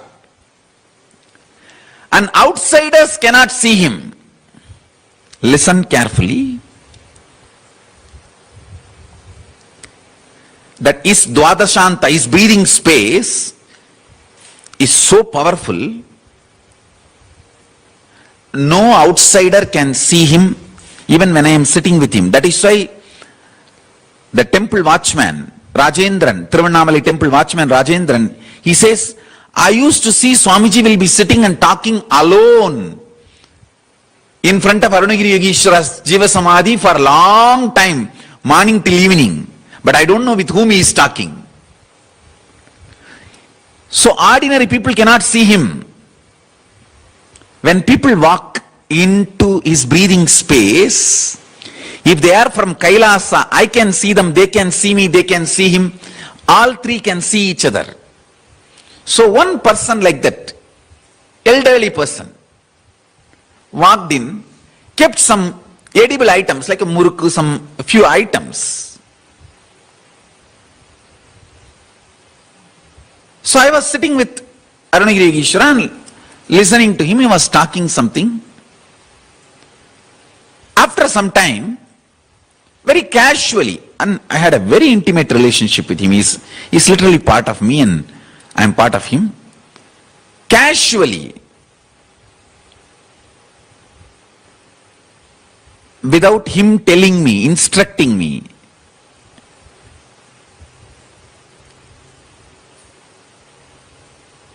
this is the place where I used to usually sit with him. Exactly the place where I am sitting, he used to sit. And I'll sit the next step down. This is the place where we usually sit and have interactions. Listen carefully now. Now let me tell you. Casually, I took that murukku, some items, and put it in my mouth and started eating. He was teaching something very powerful. And he uttered some mantras, very powerful sound mantras. But I was trying to crush the murukku in my mouth. Because of that murukku sound, I did not hear that mantra. So I just asked him, means to repeat the mantra. He is an extremely sweet person. He became ferocious and said in Tamil, Tingarada nirthu.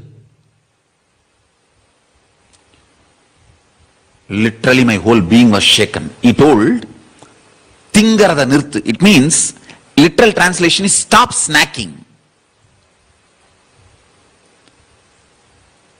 That snacks, when you eat, that process is called Tingaradu. That which makes sound, the murukku and all that snacks, Indian snacks, when you eat, it will make sound in the mouth. So because of that sound, I missed some of the mantras he was uttering. Actually, if you eat murukku, you will understand exactly what I am saying. The sound which your mouth, the sound which murukku makes inside your mouth, you will not be able to hear others talking.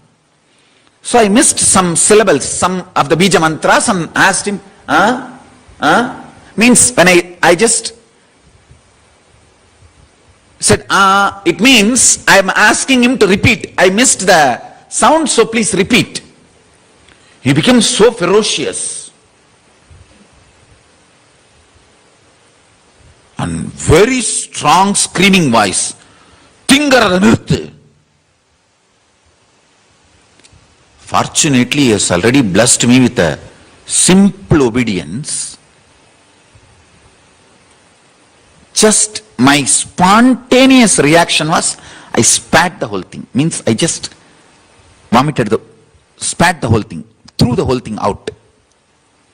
And the next thing I did, I just picked up his finger and put it in my mouth to remove whatever is stuck in my mouth, to make sure it doesn't go inside, it goes outside.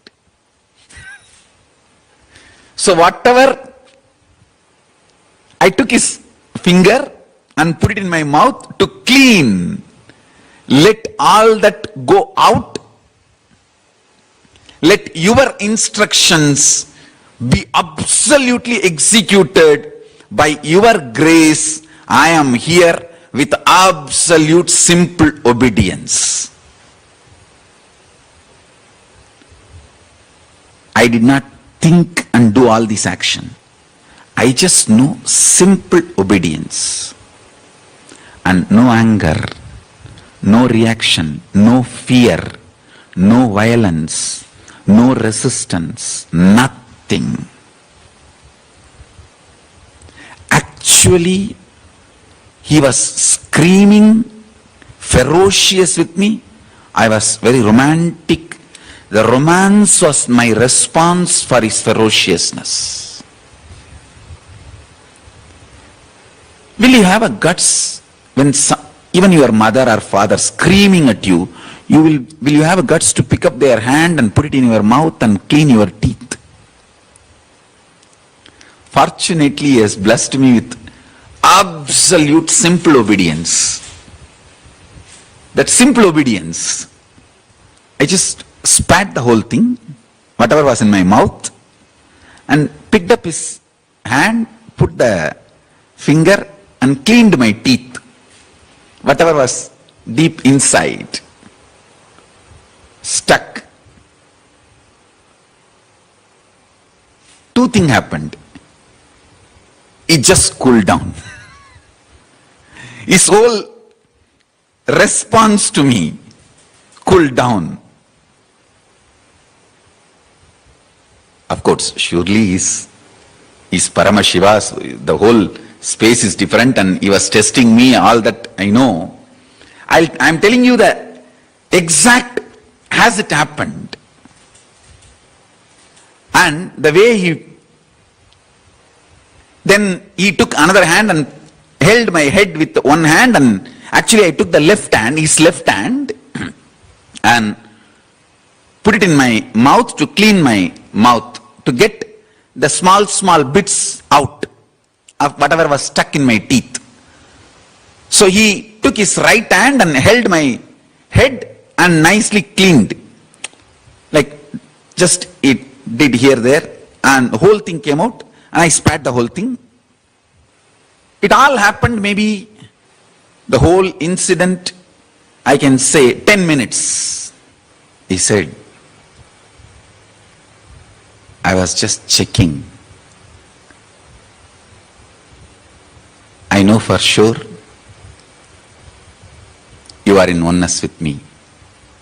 Understand? First, I did not think, let me swallow whatever I already put in my mouth. No. I made a big mess of taking it and putting it in my mouth without his permission, before he told. I did a mess. It's a big mess. I should not have taken his presence for granted, his teaching for granted, his initiation for granted, and just picked up and put it in my mouth. It was a mess. Big mess. And then when I missed the syllable, the sound, Bija Mantra, he was actually chanting few Bija Mantra in between the instruction to initiate me. And I missed that Bija Mantra because of that Murku sound, Kadamada sound.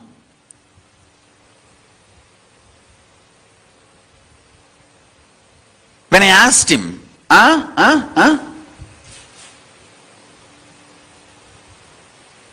when he became ferocious and gave the instruction, literally screamed, Tingarada Nirthu.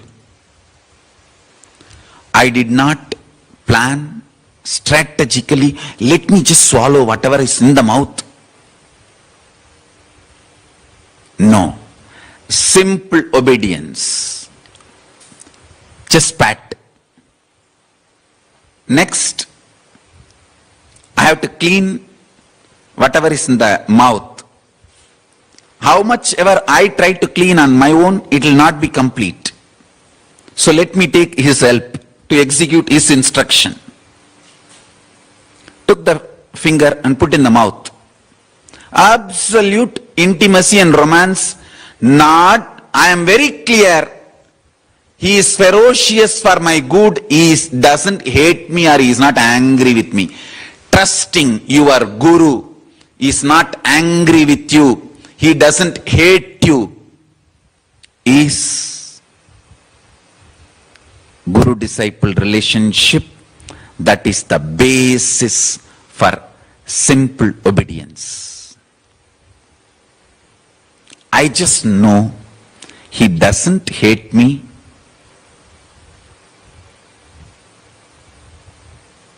He is not angry with me. He is just training me. And the whole thing, only opened up in me as an intense love and romance. So I just picked up his hand, put it in my mouth and started cleaning my mouth, requesting him to help me to execute Guru Vak, his instruction. He was ferocious. His ferociousness invoked intense trust and romance in me. That is the source of simple obedience. Simple obedience. Not strategic. Not thinking, oh, let me swallow this much, I will not put next hand in my mouth. Next handful I will not put. I will not take more, but whatever is in the mouth, let me swallow it. No. Simple obedience. No justification. No anger. No violence. Simple obedience. After cleaning my mouth, actually he held with the right hand my head and with the left hand he cleaned. I could see very clearly everything just came out. And I spat it out. He just hugged me. That's it. I know the intense oneness.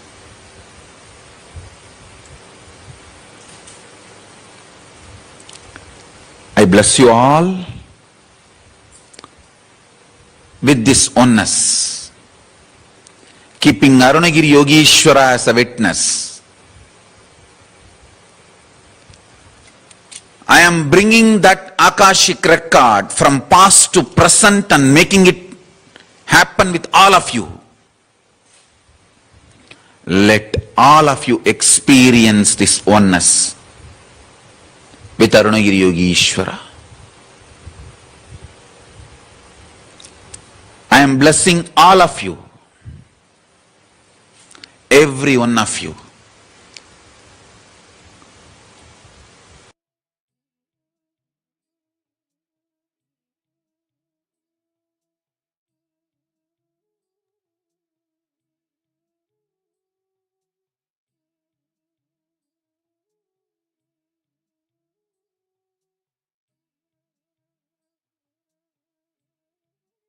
With this, now let's enter into the power manifestation session.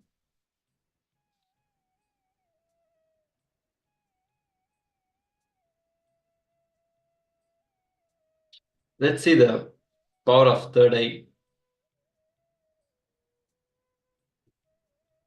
There are some instructions for the power manifestation.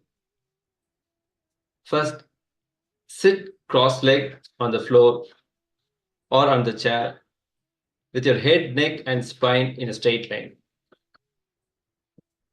Then visualize Paramashiva has come down as Bhagavan Sri Nithyananda Paramashivoham from KAILASA.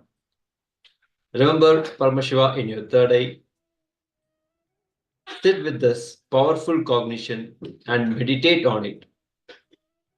Think intensely, you are Nithyananda Paramashiva. Anything else you think as your identity is delusion. Drop it. You are Bhagavan Sri Nithyananda Paramashivam, Nithyananda Paramashiva. Then absolute unclutching to experience the state of Paramashiva.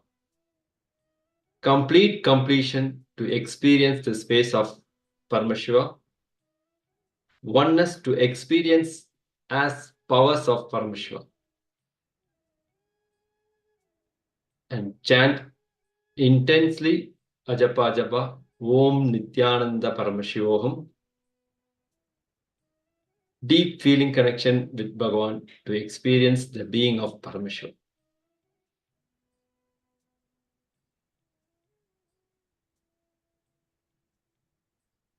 Now, let's see the scriptural reference to manifest the power of third eye.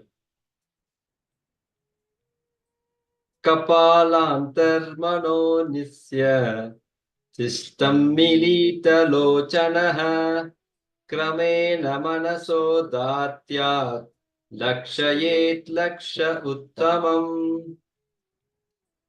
By fixing the mind on the inner space within the crown center and sitting stably without any movement, having the eyes closed in succession, by that stability of the mind and inner space, through the power of third eye, one directly sees the ultimate goal, Lakshyam, by having the vision beyond the sight. That reveals any object or place, attaining the space of oneness with the source, Paramashiva.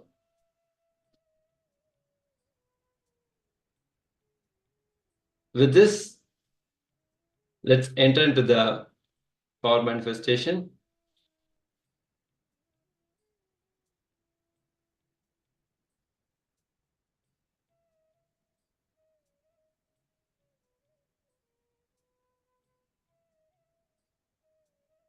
There are some guidelines. Open Living Enlightened book and receive your powerful cognition. And turn on your video recording and tie your eye bands. We will project a picture for you. Begin verbalizing whatever is being revealed through the third eye. And remove your eye band and take a few minutes to pen down and what was revealed. Verify with that what was being projected. And finally, upload the video for Acharya to review.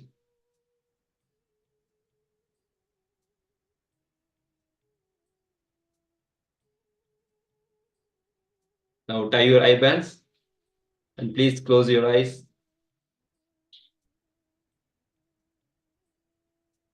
Start chanting the Mahavakya, Om Nithyananda Paramashivoham.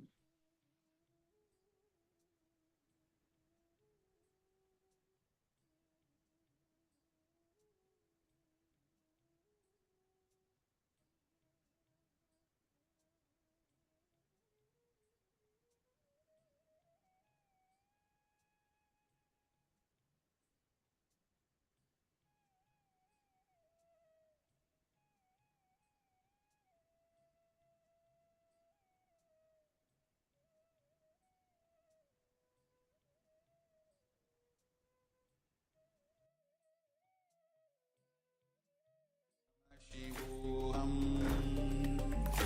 ॐ नित्यानन्द परमशिवोऽहम्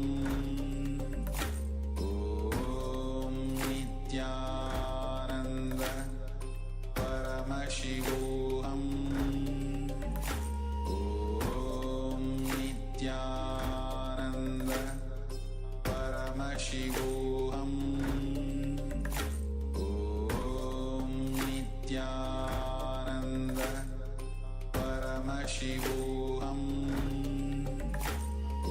Om Nithyananda Paramashivoham Om Nithyananda Paramashivoham Om Nithyananda Paramashivoham Om Nithyananda Paramashivoham Om Nithyananda Paramashivoham Om Nithyananda Paramashivoham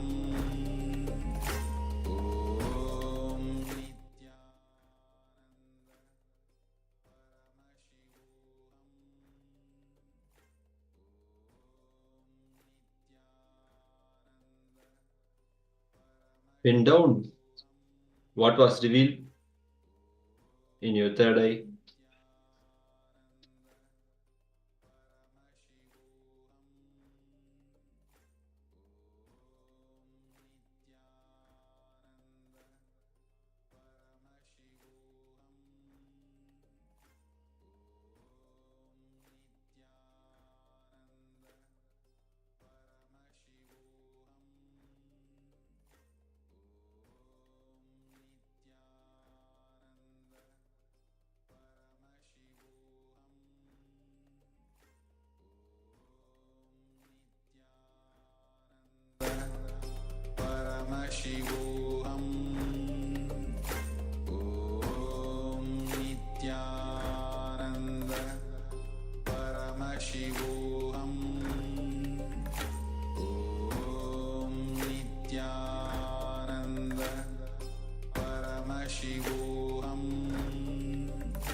Paramashivoham. Om Nithyananda. Paramashivoham. Om Nithyananda. Paramashivoham. Om Nithyananda. Paramashivoham. Om Nithyananda. Paramashivoham. Om Nithyananda. Paramashivoham. Om Nithyananda. Paramashivoham. Om Nithyananda. Paramashivoham. Om Nithyananda. Paramashivoham. Om Nithyananda. Paramashivoham. Om Nithyananda. Paramashivoham. Om Nithyananda. Paramashivoham. Om Nithyananda. Paramashivoham. Om Nithyananda. Paramashivoham. Om Nithyananda. Paramashivoham. Om Nithyananda. Paramashivoham. Om Nithyananda. Paramashivoham. Om Nithyananda. Paramashivoham. Om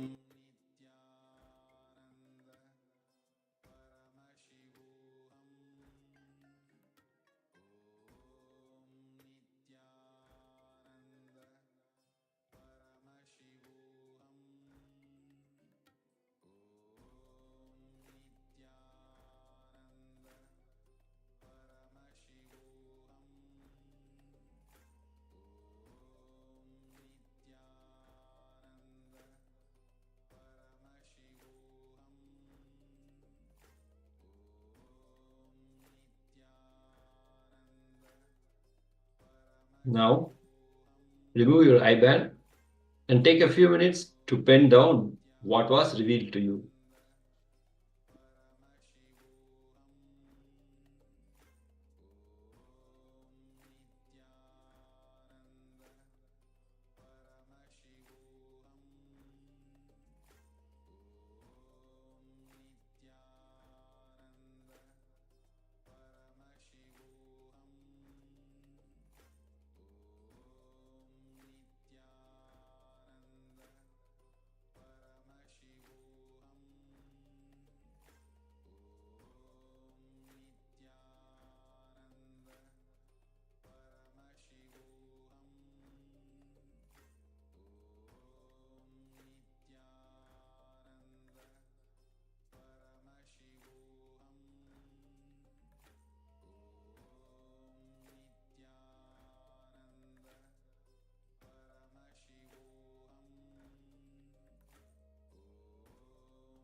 Paramashivoham. Om Nithyananda.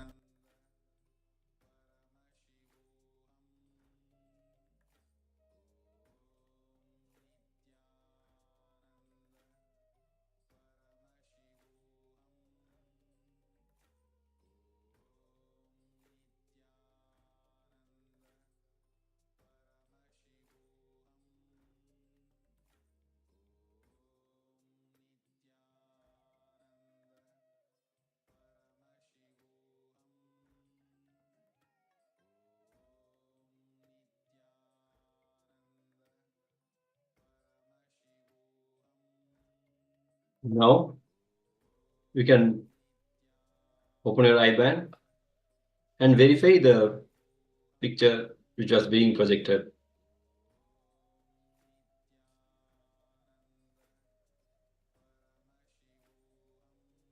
And some of the participants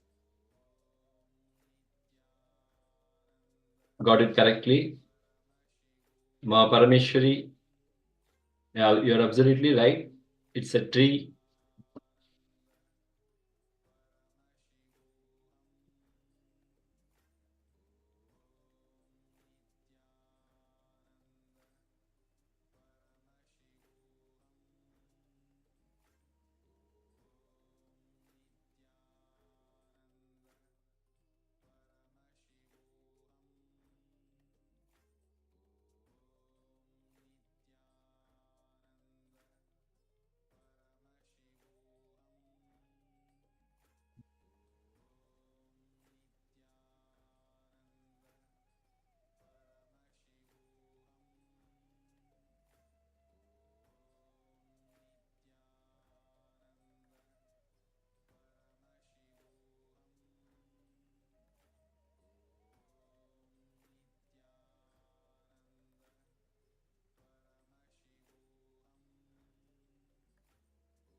Okay, now you can upload the power manifestation experience in your social media and share it with the hashtag KAILASA, hashtag Paramashivoham, hashtag Nithyananda. With this, let's end the session with Purna Mantra. Om Purnamada Purnamidam Purnat Purnamudachyate Purnasya Purnamadaya Purnamevavasishyate. Om Shanti Shanti Shanti. Hari Om Tat Sat. Sarvam Bhagavat Sri Nithyananda Paramashiva Padukarpanamastu. Om Nithyanandam. Thank you so much for joining us. We'll be right back with you for the next session. Thank you. Nithyananda.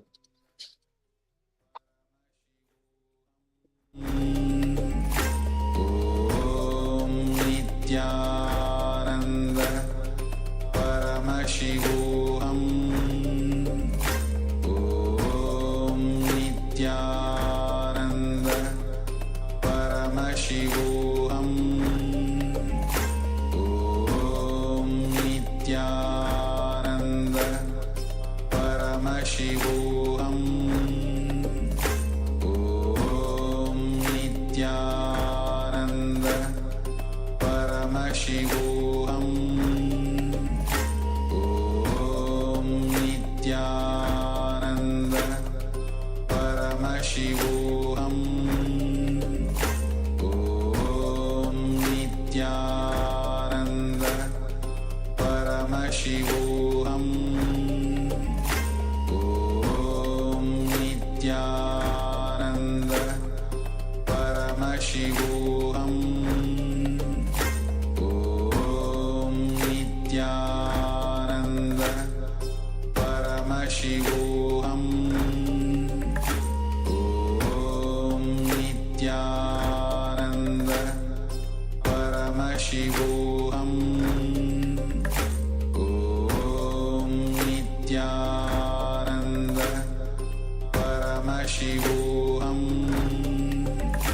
Om Nithyananda Paramashivoham. Om Nithyananda Paramashivoham. Om Nithyananda Paramashivoham. Om Nithyananda Paramashivoham. Om Nithyananda Paramashivoham.